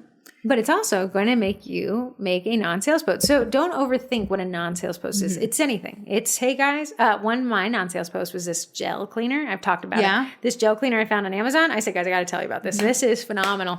Mine, I'm always taking my son to and fro from school. I see all the car accidents, the shutdowns. A great one is, hey, just want you to know, lights on Telegraph Road are out, causing a backup. Right, and she'll timestamp it because you'll be back here. Here's an example one. If you're looking for an example, and I think I've given you the template as well, looking for a small project landscapers, hey, community group name, I'm hoping you guys can help me find the landscaper for a small garden bed in my front yard. I went outside and took a photo. You did? Of the front yard. Here's my project requirements, and I don't want to waste anybody's time. I'm just looking for the front yard. Here's the size. My budget's $350. Okay, you get the point that there's nothing about baking here. Not one thing. I think I've added this thing. I think I said somewhere I have people coming and going in my front yard. I just want it to look nice. No, it's not even you. So it's such a far grab. You do not have to even think about selling in every post. Yeah. Like Corey's Telegraph Road, and I'm delivering cookies, so I noticed that the lights were out. Too far. We're just creating that value added content. And my second example, I've got that munch with the cake. Again, I wouldn't use an animal to make good, but it's the one for the example because it connects me to a baked good. I said, favorite local sushi restaurant? I'm willing to try places I've already tried. It's been a minute since I ventured out for fish. So where should I try first? Bonus if they include sake. Appreciation. This group has been a huge help. So I thought of this place first when I thought about finding a local compliment, restaurant. a little nod to the group. Then I did pick for attention, right? So that's a pick for attention. You can see that like people use random photos. I would not use my baked goods necessarily. It's too close. Maybe Corey's kid eating a cookie is far enough away. But again, just start with it. Me having been now on the community admin side, it's imperative. Like I'm willing to overlook a lot of things when you made so much value to the group. Like the kid eating the cookie, I'm willing to overlook that. When you are only selling, it's so hard for me to not. Me and Heather are twins. And the reason why she says we have split everything. Everything has been fair in our lives. If Corey had one more candy than me, we would split the one more candy. So it is built into my body to make sure that it's fair for everybody. Because we'll say, if we ban, and this is what I do in the sugar cookie marketing group, how can I let this person not abide by the same rules that this person was suspended or banned for? I have to keep it fair. It's disrespectful to the other people I've banned by letting this person get away with it. Yeah. So, but again, more engagement equals more engagement. So we want these things that introduce engagement. I'm asking questions. These groups are resources. You need the resources as a community group member, so treat it as that. That's Corey and I have this. Make one non-sales post before you make a sales post. Somebody's like, I only know how to make sales posts. I'm like, oh, girl, you can take it out and don't sell something, and that's how you make the other post. Yeah, if you love a restaurant, nothing is more valuable to me as a group admin for a local community group. Now that I've been 3 years baptized by fire, than someone saying, "Guys, I went to the new restaurant. Here's what I ordered. Ooh. Here's what I like. Here's the picture of the menu. Here's what the parking situation. They take reservations because it's going to perform real well because they were a resource to the group. Resource. You may be thinking like, girls, wow, these take a lot of effort. These groups. We can do short and sweet posts as well. They count towards my 5. So here's an example of short and sweet post I've given you in the template. Hey group, what's the best farmers market in our area? Love it. We talked about that in the farmers market podcast. I'm not selling. I'm just asking. Yeah. A lot of people have opinions, so they'll typically respond. Hey group, was wondering when trash collection, is it still on today? I know it's a holiday. Forgive me if it's already been asked. Great one, especially if you're in a snow-covered area. We always wonder. I wonder too. Yeah. Does anyone know the price of eggs at Giant? That's our local grocery store. I'm a baker and I run through a dozen eggs in just a day. Little close, yeah. Close. But you didn't break a rule. But I've mixed it in. Last example, and these are just examples. Don't sleep with the new fusion restaurant that just opened. My husband and I just ate there, and it was fantastic. Highly recommend the mango sticky rice, but call ahead for reservations. It looked like it was filling up fast. Yeah. Again, all these count towards my 5.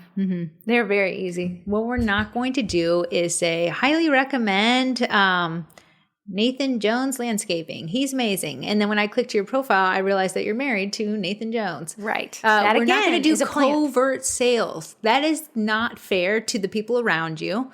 It's not fair to the admin team to make them do that work to figure it out. There is a strategy where covert sales could work, but I would only introduce it after you've been a valuable community group member for months and months. And those look like, hey guys, which set should I choose for my cookie class designs? Okay, that's very, very close. Actually, I wouldn't even risk it. I'd post it on my Sales Saturday. Oh, I'd be like, Sales Saturday, I'm not telling you, but I do have a question. Right. Yes. And I just, if a group is so valuable, why would you want to? You don't want to risk it. You don't want to risk it. This is an added tip. Every comment on every post you make in a community group should be replied to, because consider how the algorithm works. When you reply to a comment, it gives somebody a notification. They go and check it. Facebook says, wow, that person, Heather Miracle, got that person, Corey Miracle, to check a notification and stay on the platform longer. Facebook's goal is to serve ads. If Corey's on the platform longer, she saw more ads. So Facebook's going to show my post to more people to see if I can get them to stay. Every time someone reacts, comments to a post, it bumps it up. We'll talk about that in a second. And also thanking people for their reply makes them feel better. Does. They gave your post some time and attention. I wrote this really informative post, and some guy said back to me, he was like, that's a great point. That's well worded. And I'm sure that tickled your Well, fancy. I had to go back and I said, hey, thank you so much for the support. Because you're like, how am I going to thank a guy that thanked me? You can thank him. Absolutely. If they took the time to give you a recommendation, if they took time to give you feedback, to question about something, we're going to take the time and build a relationship with our community, because the community is who we want to buy from us. Now, keep in mind, Corey and I talked about this in many podcasts ago. Posting hilarious memes and then lobbing up a sales post on your business page can help that increase. If you recently joined a group or if you recently accepted a friend request, Facebook will test to see if you like their content. Same with the community group. If I can get people to engage with my non-sales posts, when I go to make that sales post, it's likely going to show it to those same people again. Moving on, selling in a community group. You'll never guess where we finally made it to. Yay. Take us through it. Let's make money, honey. Sales posts should be strategic. I think people are like, hey, I did so great up here, so let me just throw logic out the window and here, buy this. Yeah. Here's the thing. What we want to do is just the same tips and tricks that we just read. Hooks. Good photography, formatting, mixing of types of content. We want to do that with our sales posts. We didn't just put in all this work into the community group just to flop on sales day. Right. Because the strategy still must continue. The strategy must continue. And we need, if we can make it work for us. Now, this is our time to come and shine and make our post work for us. Here's what I'm going to say. Hot take. Skip a sales day if you have not built up a strong enough foundation yet. Yeah. So you may be like, well, sales day is on Saturday. And I'm like, well, I just joined today because I listened to podcasts today, so I'll start the value added post next week. Listen, you weren't in the group making sales before. You can wait an extra week to get on. And Corey had a great one. If you're not open for booking, it's frustrating for clients. You post something super cute, teacher appreciation, and you didn't say like, I do not have these anymore. Someone's going to DM you. Can I order these? And for you to be like, so sorry, we're closed for that. From the mouth of babes, we had somebody in our community group and they were like, can you please ask the sellers not to post if they don't have availability? It's very frustrating. It is very frustrating because when you reach out to me for a custom order, which I appreciate, and I'm like, I'm so sorry. I'm booked till December 2025. Please let me know if you need an order January 2026. That's a waste of their time. I would put a bad taste in my mouth. Yeah. So at the end of the day, if you want to, you're like, well, I am booked out. That's okay. Then do giveaways on your sales days post. And you could say, hey guys, I'm booked out for orders, but I still want to be involved. Yes, it's okay. I actually run the group and skip most sales. Corey Saturdays. skips most. When she's booked, I never see about it. When our class is filled, we don't talk about cookie classes. Your sales post should test different concepts. Again, marketing, test. Use professional product photos and then maybe try a candid photo of you and your kids. You spilled flour all over your face and you got your cute little apron on. That will make me stop and read. Use collages or individual product images in some posts. Use a link preview as your sales image or test dropping a link in the comments only or no links at all. We talked about that. Run a giveaway instead of a sales pitch. Yeah, nice. Use a sales post to just introduce yourself and tag your business page. That. Grow that brand awareness. We say to introduce yourself on your page quarterly. Do it in the groups. Quarterly, yeah. But what if I'm not selling? It's still part of the ecosphere of selling. Don't be afraid to skip some sales weeks where you didn't make any value-added content. Love it. Mm-hmm. So make every sales post unique. Corey, take us through that. So Heather has example sales post here, and it's just to get your creative juices going. You don't have to follow it exactly. You don't have to use as many emojis as Heather does, but we want to have strategy behind our sales post. Mix it up. A diversified sales posting strategy will yield better results long term. Okay, we have a class, we have a market. We also want to take customs because we got to open it. We're not going to make our post do that much heavy lifting. It's too much to people's attention. Classes, customs, market. 1 week where we have a class and we really need to get butts in seats, we're going to post about the class. That's going to be the whole entire post, what they can expect. We're not going to make this post do everything our business needs. We're going to focus on one. But you know what can do? Your business page. You can spend this post tagging your business page. Yeah. But because people are on borrowed time and they're literally scrolling, we're not going to give them this insane wall of text with 5 different points of what you have coming up. We're going to focus on one each week. We're going to make that one do the heavy lifting. And then we're going to diversify. Is it long or short? Yeah. Location, picture, image.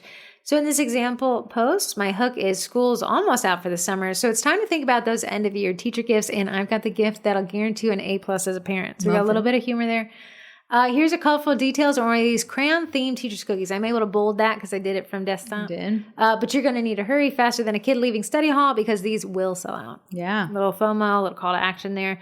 I use an unordered list and use the Apple emoji. Order here, a link to your website. That's going to stifle the reach of my post because I've input a link there. And you're like, but they need the link to order. Here's the thing. Facebook wants people to stay on Facebook. That's where they make their money. So when you put a link in your caption, Facebook is like, it's going to take them somewhere where someone else is going to get money and not me. So Google. Yeah, we're going to lower the reach. So that's why we test. Do we put a link there? Do we say DM me for the ordering link? Do we put it in the comments? Yeah. Price per box. I prefer putting pricing up front. Because again, you're going to get that frustrated. Well, everyone says I'm too expensive. You could have vetted them by putting the price in. Yeah, right? putting the price in there while you may get fewer DMs to order. Like you're like, but when I don't put the price, everyone asks me what the price and I get so many more messages. Here's the thing. They're just trying to see if it's affordable for them. Right. Something you can do if you're like, well, I'm really good at selling and it's in a subjective pricing, not an objective pricing where it's like a customs, then you can say DM me to order and then you can talk about it there. But on these like setup things where there's a price. Yeah, let's get them in, get them out. A total I'll be selling. I prefer that. You can always bake more, but I prefer like, hey, I'm doing 10 right now. All you need to know is there's 10. Yeah. So somebody will be like, oh, shoot, I'll take 5. Boxes include pickup location. Again, these are just examples, pickup date. Let me know in the comments if I can pencil you in and I'll get you on the list for Teacher's Pet. I mean, really good parent. I'll drop the remaining boxes countdown in the comments as people place orders because once I'm out, I'm out. And I hate for you to miss out on that. Again, I'm bumping my own sales thread. So I use group formatting. I have a high quality stage photo of this specifically. I think it fits well with the content. I have a call to action. I have a focused product description. Granted, we're teaching a class, but I'm not going to talk about that. Yeah. That would be a lot for this little post to do. I have an order process. How do I order? Where do I order? What can I expect to have a pickup date? I'm going to go and I'm going to react to my own post. Corey talks about this all the time. I do it all the time. She's also going to comment on her own post. I do it all the time. I've built it in there saying I'm going to comment with the countdown. In fact, I should do like, okay, hey, Corey, thank you so much. I got your order. I'm down to 7. Yeah, I love it. I'm like, okay, we got 6 left. Count 5, guys. Wow. And then what it does, it builds up FOMO. It also boosts the post. Ideally, we get some comments from people. What's going to happen is you're going to want to reply to each one of those comments. It's going to bump your thread, right? But Corey's going to leave one abandoned comment. One little lonely guy. They don't know that they're lonely, but in 24 hours, she's going to come back and comment on that. Why? By default, groups are set to newest activity, meaning when you go to a group, the newest activity on a post is going to be the first post you see. She's saving that one comment. So tomorrow, when it's not a sales day, she's still able to boost her sales posts in that group. Yeah, just give it a little bit more life. It might not make you $1 million, but it'll None stay of this in feeds will. longer. If it did, we wouldn't be selling cookies. I know. But it'll move the needle quite a bit. Yeah. Her sales post number 2, she's used my son.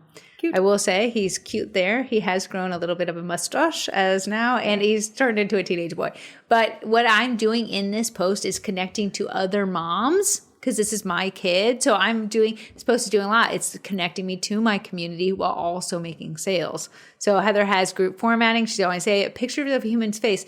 Human faces do better than product photography. It just is a written rule. We identify with people with eyes. You may be thinking that I'm only going to have eyeballs in my photos. Again, it's not every time. It's not every mix time. it in there. Yeah. CTA, we have a whole podcast episode on call to action. So if you want to deep dive into there, scroll back a few podcast episodes. I think we just did a few weeks ago. A quick product description, making a single post carry too much for that post to do. We have order info in the DMs. We're going to just test.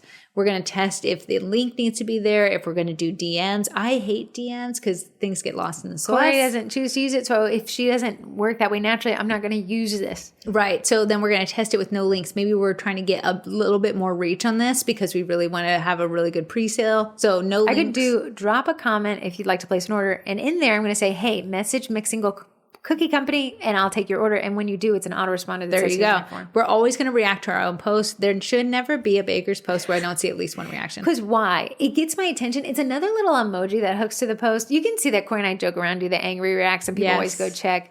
I have Heather, she'll say, she already knows, I don't have to say it anymore. I said, if you see that I liked my own post, you give it a heart react. If I heart reacted to it, you only give it a like. It has to be something else because it'll split them out. And it's quite a colorful little colorful. thing. And then we're going to do the bump the content in 24 hours. So I have a bunny emoji. Did some bunny say they needed Easter cookies? I've got the perfect set for you to hop on. Here's my kiddo Archer playing cookie model with me for these cookie pops. Trust me, he was not a fan of his bunny ears. He's got bunny ears. Yeah.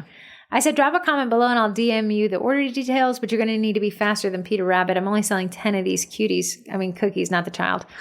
LOL. All right, little humor there. And we have a third example post. Now I'm using a picture of Corey and I, and we're in the kitchen. It's a fun photo of our faces. I said, happy #sales day, depending on what that group has. Yeah. I'm Heather with Mixing Bowl Cookie Company. Okay, I've hyperlinked Mixing Bowl Cookie Company. I've been baking for just over 6 years, but I've been eating desserts my whole life, so I'd like to think I know what tastes really delicious at this point. Laugh, a little joke, a little humor. Humor does really well. I want to introduce myself today so you can remember my name if or when you have a holiday or event coming up that you'd love a custom dessert made for. I offer cake pops, custom sugar cookies, and cupcakes. Use emojis, all those right there. Separated that out. This is not a wall of text. This is a lot of line breaks. Yeah. Also, if you're new to this group, welcome. You're going to love it here. Community group admin keeps this place running like a well-oiled machine, and there's basically nothing this group's members can't help you find, location, hire, or read about when it comes to city and state. Thanks so much for your support, and I love all the members here who have allowed me to make their events a little sweeter. You all are the best. This is a suck up post. This is more why you should be in this group than buy from me. Yeah. But what's going to happen is people are like, wow, she didn't even sell to me. She was really nice. She complimented the group, and now I remember Mixing Bowl. I'll go like her page. I have no links in here at all. There's going to be no links in any capacity. Well, what she did was nodded at the people who've ordered from her prior. If you want to create a referral machine, you've got to water the grass that you have already started to grow. Mm-hmm. I have a lady. I love her. I don't know how I got on her roster. Vivian. I know her so well because Corey loves her so much. She waters me insanely much. Instead of just thanking her and being like, hey, person, buy from me. I'm baking for her outside as a thank you gift. That was a great question somebody had at What's Popping Con. They said, when somebody does tag me, what do? And Corey, this lady, Vivian, will say, hey, here's a couple bakers. Corey will be like, Vivian, who are you? How are you so great? And also, OP, yeah, you know what? Vivian's right. I do offer sugar cookies, and here's what that look like. If you want to order from me, here's how to do it.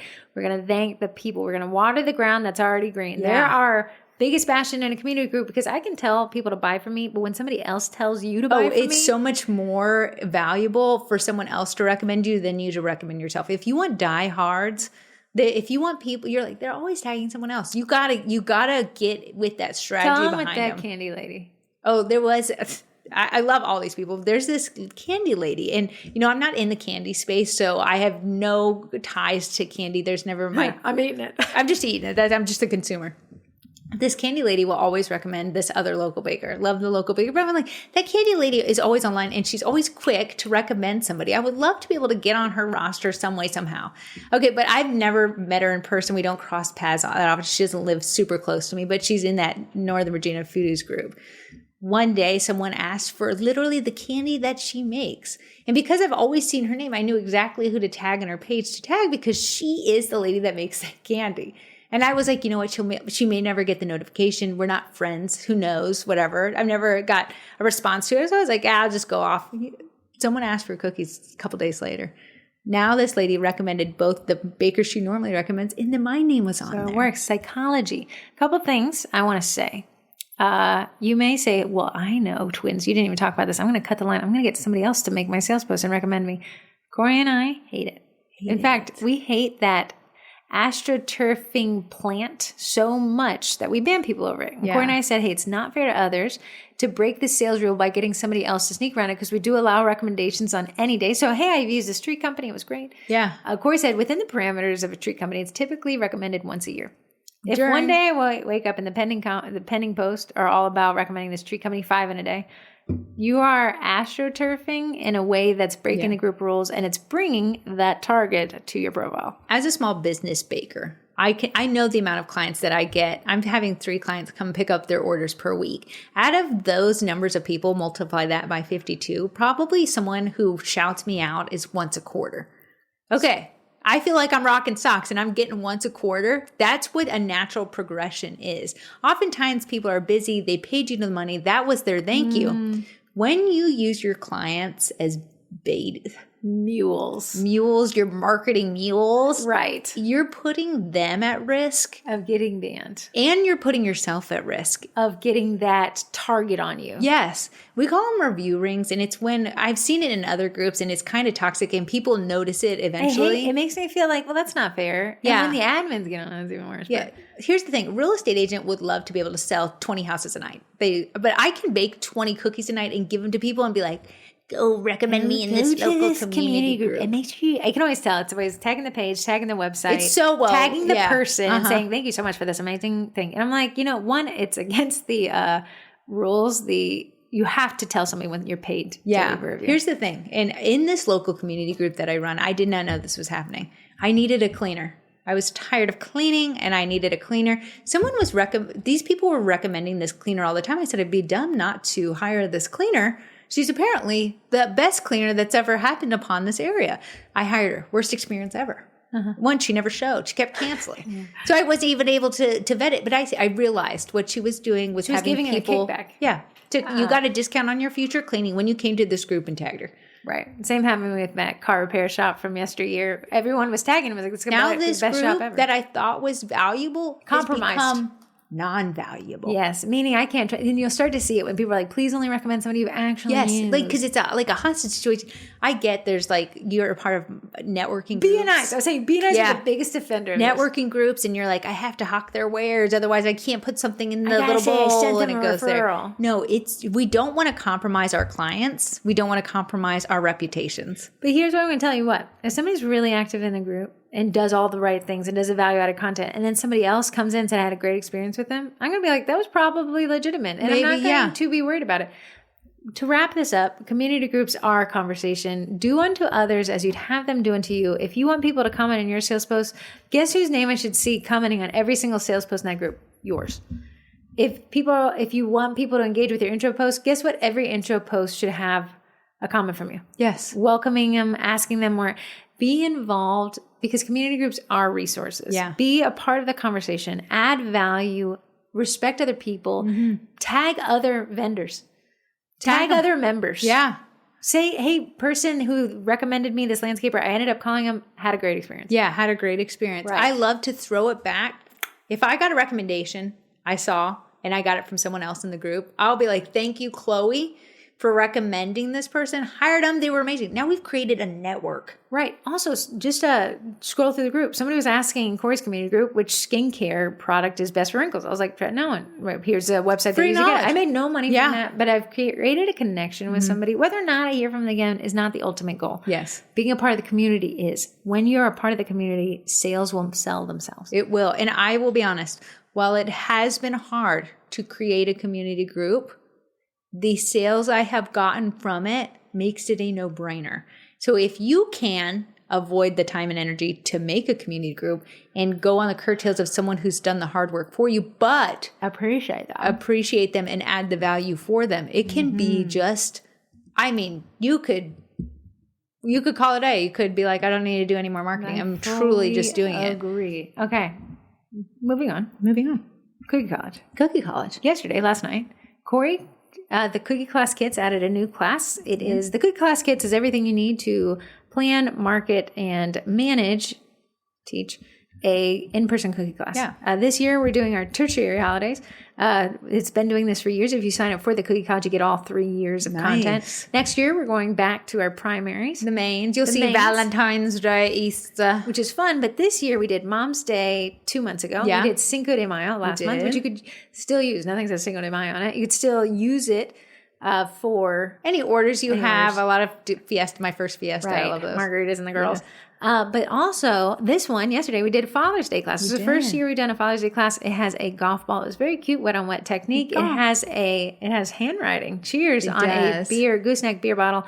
And then it has a tie using wet on wet. And then we spelled the word dad in a kind of puzzle piece type set. Yeah. Very cute. It actually wasn't my favorite, but as I was working on it yesterday, it really grew on me. Okay, good. It's masculine. It's kind of more towards dad jokes. And even if you don't teach the cookie class, you can turn those into DIY kits for mom to decorate with dad, or for dad to be forced to come to a cookie class. Most of the classes we teach, every 5 classes, a man will show up. Yeah. So this might be a fun way to kind of get dads involved in decorating with kids and stuff like that. So that class dropped in our Cookie Class Kits membership. That's a $63 a month membership. Sign up, download everything from this year and cancel. Yes. You got one over on us.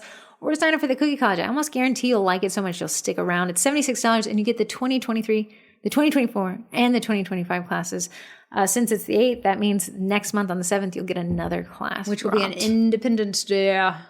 Everyone begged. You want a 4th of July? 4th of July you'll should get. So you guys can check that out at thecookiecollege.com. See everything we offer there. The Cookie Class Kits. We also have the Baker's Business Basics. The digital downloads. Last month I did school textures. Yeah. This month I think we're going to do a thank you cookie, cutters, and prints. Can I ask you, there was a post that went up yesterday in the Sugar Cookie Marketing Group about someone who loved the Cookie College and how... Could you read that as that? It was just so insanely kind. If you don't know, the Cookie College, it's a monthly membership. It's designed to get you more optimized for sales. The way that we laid down this podcast is the way that it's written, the way that it's on the website that you just followed along with. That's what you can expect when you join the Cookie College.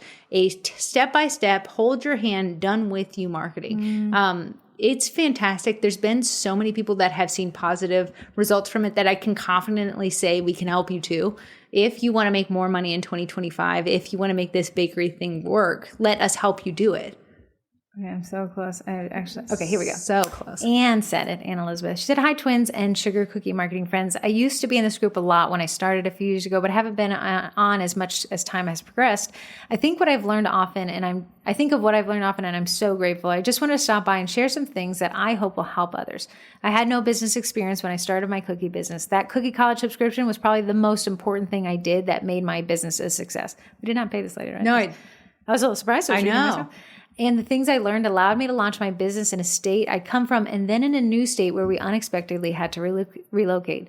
If you haven't signed up and you're starting a business or struggling to reach the level of success you'd like, I can't recommend it enough. The states I lived in had very different cultures, markets, and needs, but following the basics that I learned from the subscription and this group worked equally as well in both of those locations. Hold on, what to bless myself. Where did I go? Oh, both those places.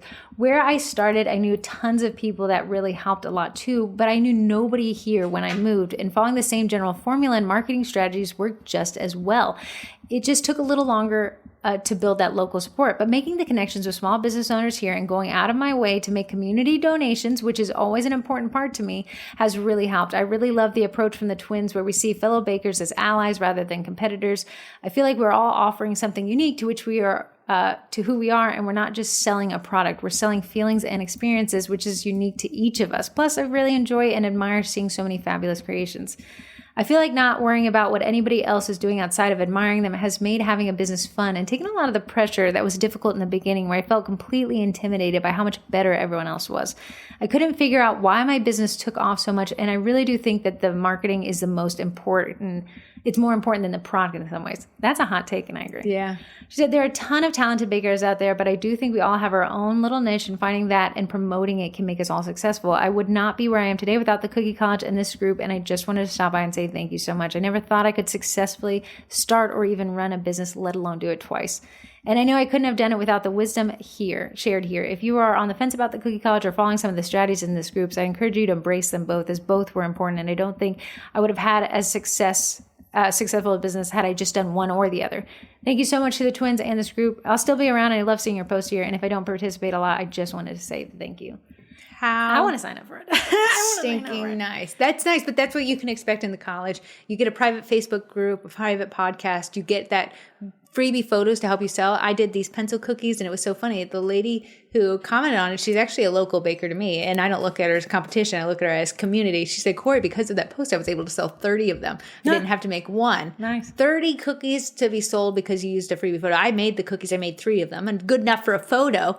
And she was able to use that to make some sales. It was so funny. That Vivian lady that you liked tagged somebody. And I was like, and they responded to her tag. She tagged both of you. Yeah. And the other one was a baker. And I was like, wow, this copy is written really well. Like a picture. It's Andrea. It was somebody in the cookie college. It's Andrea. I was like, wow, That's the girl. I scrolled through all of the baker's posts and I could tell who was in the cookie college or had been and who hadn't been. Yeah. Okay, moving on. If you guys want to check that out, because that's the best review it could possibly give you. If that doesn't convince you, I don't know. If you like the content of this podcast, go jump in there. Absolutely. We talk about it in depth. You can sign up or check it out at thecookiecollege.com. They're recurring memberships. Cancel anytime. I'm here to help you if you have any questions. Heather at sugarcookiemarketing.com. And I can answer those for you, help you find a membership that's the best suited for you. Moving on to the stupid questions. We have a bunch of stupid questions. If Corey chooses your text today, she can't see what I can see. I can't. Email Heather at sugarcookiemarketing.com and Stupid Car Tray, stupidtech.com will send you a car tray. If you don't win, you can still buy one. 15% off stackable. I think they're running a Mother's Day sale as well, meaning you can stack the 15% off. That code is sugar. Yeah. Number 2 is my choice. Okay. So you don't have to read them. You don't There's have to a count lot. twice. Number 2. This is so funny. Somebody just sent, and this isn't the winner, but they just sent a bunch of numbers. Listen. If you're playing, this isn't the winner.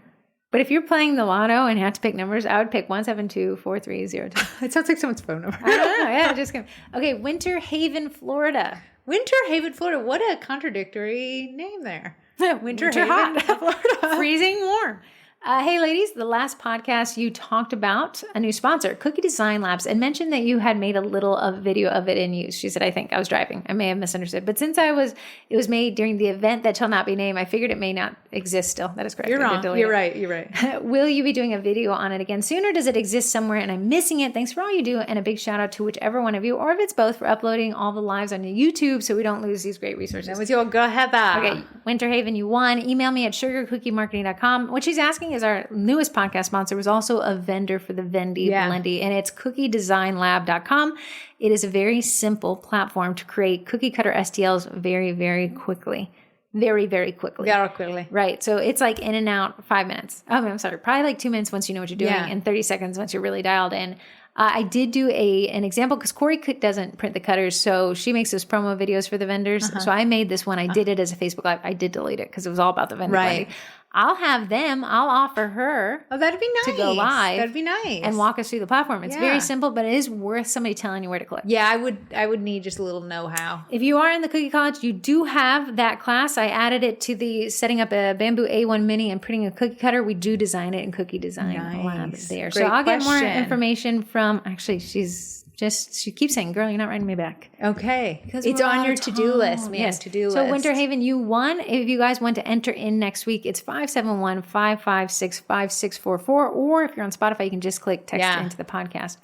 Let me check another one. Not a winner, but still a vibe. Love you. Hey, twins, I have a stupid question about scammers. If I don't respond to them via Facebook Messenger, will it hurt my account and make it look like I don't respond to people? That's a good question. I know that I could use an autoresponder, but to be honest, I don't know how to set that up. LOL. And I find them very annoying to be on the receiving end of. Agreed. Yes. Right now, I've been playing games with the scammers and making up the town where I live and telling them that I only take payment through a carrier pigeon. But as entertaining that is, it is a waste of time. And I prefer to ignore them at this point. Just worried about whether this will make me look bad to Facebook, if that makes sense. Thank you for all your help, especially with the ridiculous question like this one. Facebook actually did away with the positive. The tattletaling? It still does. It'll say typically response. It used to have, if you responded in a certain amount of time, it was blue and it was like, this person responds super fast. They've done away with it because they know the spam is going around. Okay. A lot of ticketing systems, like you'll say, thank you so much, but they have to reply to you because they have to be the last. And they'll be like, you're welcome. I'll be like, well, thanks. Yeah. So like, you're welcome. Please don't reply. While it's still there and it still does count, I don't think it's as valuable as it once was back in the day. In our local foodies group, I believe in a don't feed the trolls thing, time is money. So where you're like, hey, I'm joking around with those. We get a lot of people saying, here, I trolled a scammer. We actually delete those posts because I don't want to encourage that behavior. Yeah. Because not all the time they're scammers. And that's the dangerous part. The scammers are really good at looking like not scammers now. Interesting thing they're doing, they're screenshotting pictures on your page and say, I want you to remake this. What's so funny is my customers do that too. So it's really hard to spot them. So kind of messing with them is a dangerous territory. We'd much rather not leave them respond to because your time is money at the end of the day. A couple ways you can do that. You can change your page to only be visible in your country of origin, right? So we're not shipping to Italy. I don't need Europe to see what I'm doing. It stops some scammers. But if the scammers have taken over a profile, second best way is to see if they're 6 hours away, they're not ordering from you. Third best way, and I really like Corey's approach, is like, hey, thank you so much for an order. I take all my order details through this link, fill that out, and then I'll follow up with you. What's going to happen is the scammer's not going to leave that page. They're not going to fill out the order link. And if they do, Corey actually, you can add the payment. It is my autoresponder is. I agree. And again, with marketing, everything is a give and take. Yeah. In a perfect world, everybody can respond to. We wouldn't use autoresponders. And I agree. I think they're kind of annoying. But they also save time. Yeah. So there's that give and take. What you can do is maybe not have it as an autoresponder, but have a copy and pasted text. You can say, hey, you can put it in your notes app, just copy and paste it. Autoresponder, where you'd go set that up, it has these merge tags, meaning I can make it say Corey's name and I can make it say the next, and that makes it a little bit more personable. I sometimes like to say, this is an autoresponder. And I would love to take your order. This isn't manned. This is an autoresponder. Busy in the kitchen. If you fill out this form, I'll get it and get you a response in 2 or 3 days. That's what So I would say, always have your payment set. I like that. Hey, go to this form because they typically don't. If they ask you to, if they say I only have Venmo, we've got a problem. If they say I only use Zelle, we've got another red flag. Someone said not all of these are red flags. No, but the more red flags that pop up, the more indicative that it is a problem. Unfortunately, there's no guaranteed way to say this is a scam profile. A lot of times, if you see they're very far away, if they just joined the community group where they found you, that's often an indicator of it. And if they have very few friends. Very few. That'd be me. I think you just summed me up in that thing. But nobody's going to place an order from 6 hours away. No. Yeah, absolutely. But it's good to not be like, you're a loser, get off my page, because it could be someone placing an order because they're coming to town. They don't have a lot of friends. They don't use Facebook. So you've got to on the side of the conversation, right? Hi, twins. I'm seeing a lot of people mention ghost profiles being their second admins, but I also heard you mention having second profiles being against Facebook. Terms of service. Do you recommend ghost profiles or a trusted second person? This is another great question. Ghost profiles are not typically managed. What she's saying is a complete second profile, not a alt account, a second login. It's against Facebook's terms of service. A lot of times people don't manage it. From experience. Okay. I have Corey Miracle, who is getting banned often, and I have Corey Mira. When Corey Miracle faced a ban the last time, it did affect my alt account. I lost access. It affected my account because you're on the same IP address. Yeah. The problem is, and what I'd love to tell you to do is find a trusted person. Now we have another liability if that person clicks on those links, those trademark scam links. Also, that person tends to get a lot of notifications. You can disable notifications, but that doesn't disable it. So again, it's one of those hybrid things, which one is the least amount of risk? Corey and I are admins on each other's pages. But we're also invested. A VA would be a good option for you. A spouse maybe that just has a profile. I would just make sure that their password's locked and lighted. And the ghost profile is managed by you as long as it can be affected. Probably, and I hate to say that'd be the one I go for if I was a one-man band. I know, but when I lost access, I had to go through your stuff. It was crazy, dude. It was crazy. Yeah, it's not my favorite. We have to pick one or the other. Last one. Hello, ladies. Texting in from New Jersey, one of the few states where it's illegal to pump your own gas. Every time I go to New Jersey, I'm like, what are they doing? Why is he coming to me? What's he doing? I know. You have to tip him. Because usually if someone walks up to you here, you lock them doors. You got your punchers out. Come on. You call them your punchers? Your little puncher. I would be curious, New Jersey, this is my whole puncher. Do you want to see you want to fight me? I'd be curious, New Jersey, how much are you supposed to tip the pumper guys? Do you think you have to tip every single time? Yes, you absolutely do. Yeah, they wait by there for it. And that's what you're supposed to do. I don't know. Whenever I go to New Jersey, I tip the... Listen, I'm not one to leave my area of expertise, which is Northern Virginia, so I just don't know. I think it's the only state I've ever had to do it. I'm not sure if more than one state. I'm sure it was used to be so much more common. I was just like, we never pumped our own gas. That's so funny. I don't know. First off, she said, I love your podcast, Facebook groups, the college, which I've joined twice. Such a wealth of knowledge and know-how shared across the board. In the past, I've loved participating in the Sugar Cookie College marketing collabs. I think it's the Sugar Cookie group. We haven't done them. And they were a fun way to connect with other bakers while boosting engagement at the same time. I saw a Facebook poll. You may be starting one, and I'm wondering. We need to, girl. Girl, thank you for that reminder. She's not done. I'm going to defend myself. I would love to showcase a cookie or bake that puts a spotlight on another unique, interesting hobby of a baker that we can then use as caption to write a blurb about the baker. Oh, I like that. So she's like, if you're a sewer, make a cookie that's sewing. I like and then that. That's a good one. Also, are there any hacks for IG? Trying to be more consistent in posting, but engagement is hit or miss, and I get frustrated when I post a pre-order and not all my followers see my offerings. Thanks and have a great day. The reason why I love what she's saying is when we got all the bakers together and then we'd go to Instagram and on a single day for 1 hour, we'd post the content and then we'd all go engage with each other. His engagement, manufacturer engagement did really well, but it was also really interesting. Yes. We're going to do it. Okay. Can you manage it? Feed the Fire, I'm going to need you to make the event. Okay, I can do that. Remember when I said, please make an ad so I could sell these Easter kits and you did not? Okay. And I still have the boxes. Okay, how far on Instagram? The reason why is Instagram did away with hashtags. So we're going to have to, and we talked about It'll this. just be a new hashtag. One-time use hashtag for this collab. Which is totally fine. We can do that. Do you have any strategy for with her on Instagram? For Instagram, if you want to bypass, you can always run an ad on Instagram and show it to the people who follow you. Right. It's a way to bypass that chokehold reach. Instagram is a little bit of a beast. It's a consistency game. You got to post reels. You got to post the content. You can't just show up one day and make a sale. You have to invest the time. That is commenting on other people's things, maybe making a little Instagram pod for yourself where you and your best baker friends can, when you post, you put that link into your little chat. Group chat. And then they come and they engage with you. That's how you're going to get your post in more feeds. A lot of times, what Instagram is trying to do is compete with TikTok. TikTok is information-based. Let me show you how to make a sourdough loaf.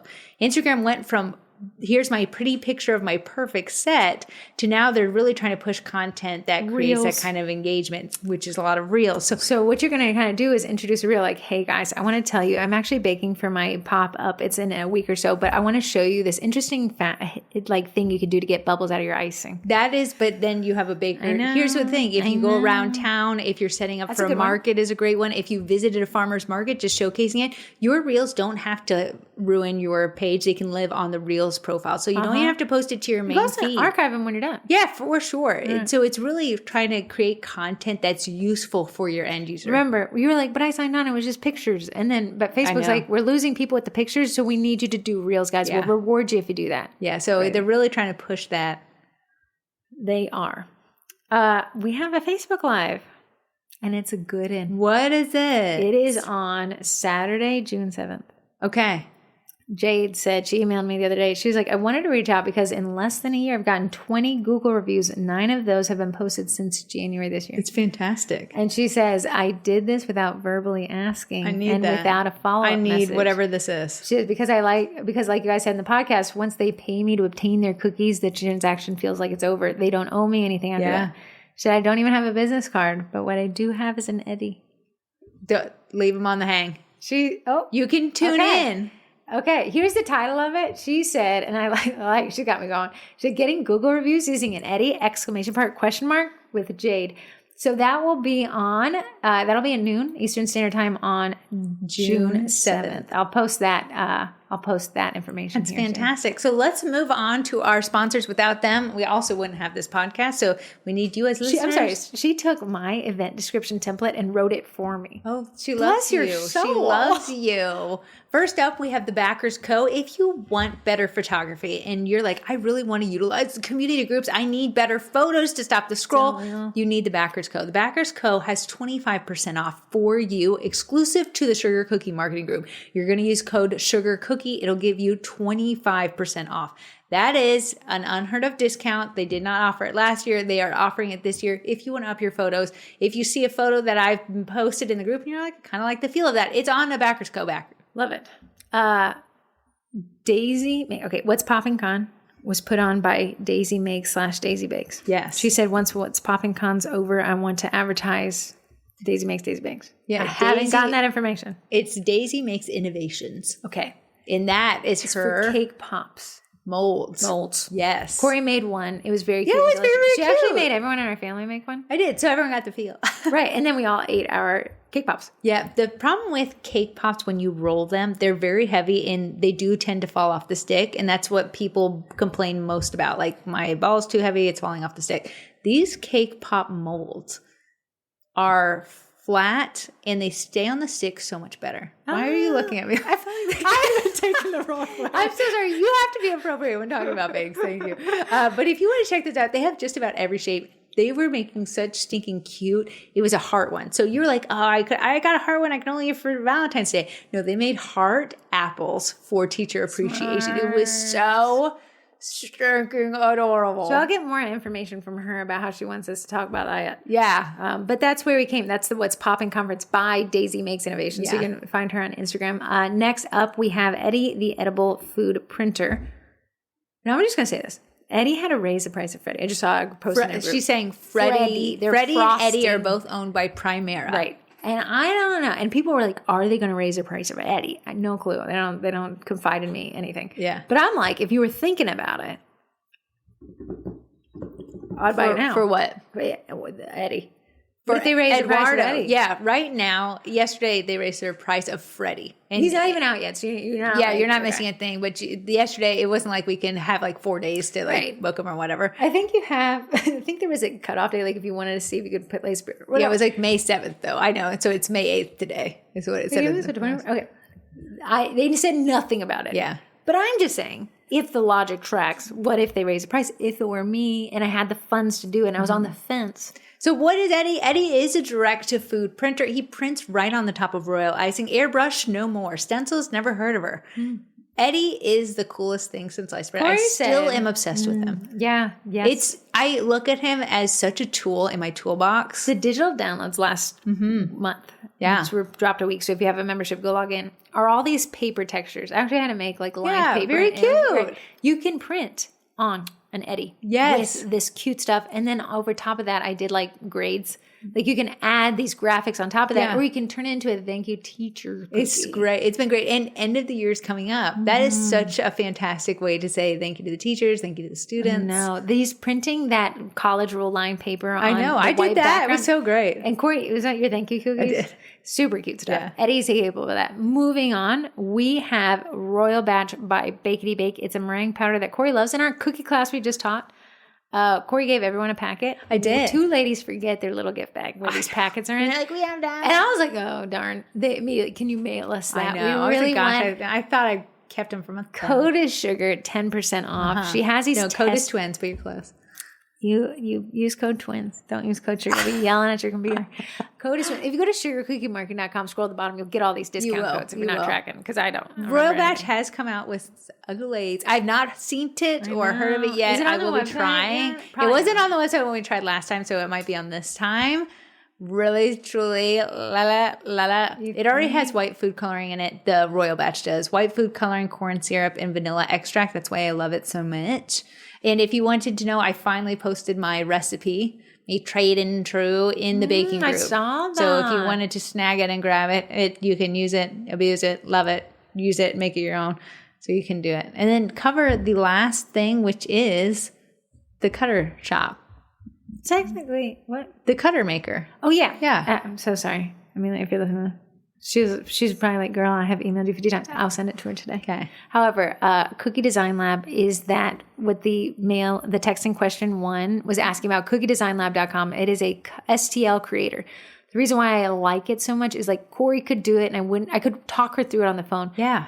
Fusion 360 is where I typically make cookie cutters for Corey. I actually use a Bella plugin, which is pretty neat, but it is my computer is trying to catch its breath just opening the application. Because it's a massive application, and Cutters is the tiniest side of it. So it's a desktop, meaning I have to download the application, I have to open it on my computer, and I have to design the cutter, and I have to export the cutter.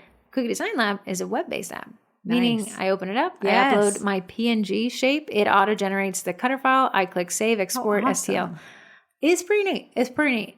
it's just the ease of use and the quickness is And why that's what we need as bakers. We need to shave down some of the learning curve and really just... And while I'm the person who would be able to design a bridge in Fusion 360, I'm not that person. I want to be that person. I don't have time to be that person. So Cookie Design Lab steps in stage left and is like, hey, let me help you do that. Nice. I feel like this podcast is extra long. Do you have a Twinterest? We'll just do you as Twinterest. Twinterest. My Twinterest is my son has a project and you had to bring some food from around the nation. Of course, I love it. And it's my time to shine. We're doing French macarons. So I had to make 30 for the class due tomorrow. That is Twinteresting. It is boring, but go on. Corey and I drove down to, I'm going to say my Twinterest. Corey I traded in her car for another car, a used car, in the Carvana coin tower. I don't know if you guys have seen these. I've seen it. It's off of 95. We went. Corey's like, do you want to go? I was like, yes. I thought you would say no. In what I know, world? just to see a little go to get a car from a vending machine. You thought you'd see a car no? popping down. So they give her a giant fake coin. A giant fake coin. And she puts it, I said to the guy, I mean, I'll be honest, maybe Carvana's on its last leg. Possibly. It felt a little lessly. It felt a little forgotten, but it didn't matter. The shtick was there, right? Yeah. I was hook, line, and sinker. I say to the guy, listen, I want the entire experience. Can I run outside around the building? We ran like kookadoos. And I said, I want to see the vending machine. If you guys haven't seen the Carvana vending machine, just Google it. It's weird. It's a wild glass building where cars come out of the vending machine. It sucks a car up and it brings it to you. So we put the coin in. Corey just chucked it in. Actually, I didn't get to touch it. We run outside. Run. The whole building mobilizes. It grabs a car and it brings it down. He's like, run back in because it does kind of this show for you. So the whole building, nobody's in this building. No. Okay. The lights are kind of technically off. Yeah, whatever. So the whole building's like, and then the car turns around and then it spits it out. Yeah, it's so funny. It was, I appreciate marketing that Carvana disrupted an industry in making used car sales, no hackle pricing. It took it from CarMax, but it made it like interesting, although that is not a functional business model for how desolate the building was. Right. How fun though for the you can see this car tower from 95, the interstate. Yeah. That's a form of marketing. To get it that close to 95, it's in the desolate side of the city. Yeah. If we had to come to the marketing table, I'd be like, there's some pluses and there's some cons. Right. But that's my Twinterest. Buying a used car from a car vending machine. It was wild. Pretty cool. Wild. Pretty cool. And I said, Heather, we'll never do this again. So would you like to participate? And she did. And she woke up early. And that's something she doesn't do. I said, I am going to put a coin in a building and see a car pop out. All right, guys. Bless you for putting up with us. I appreciate you listening. Without you, this podcast would be just me and Heather talking, which is often of our lives. We'll be doing that at lunch today.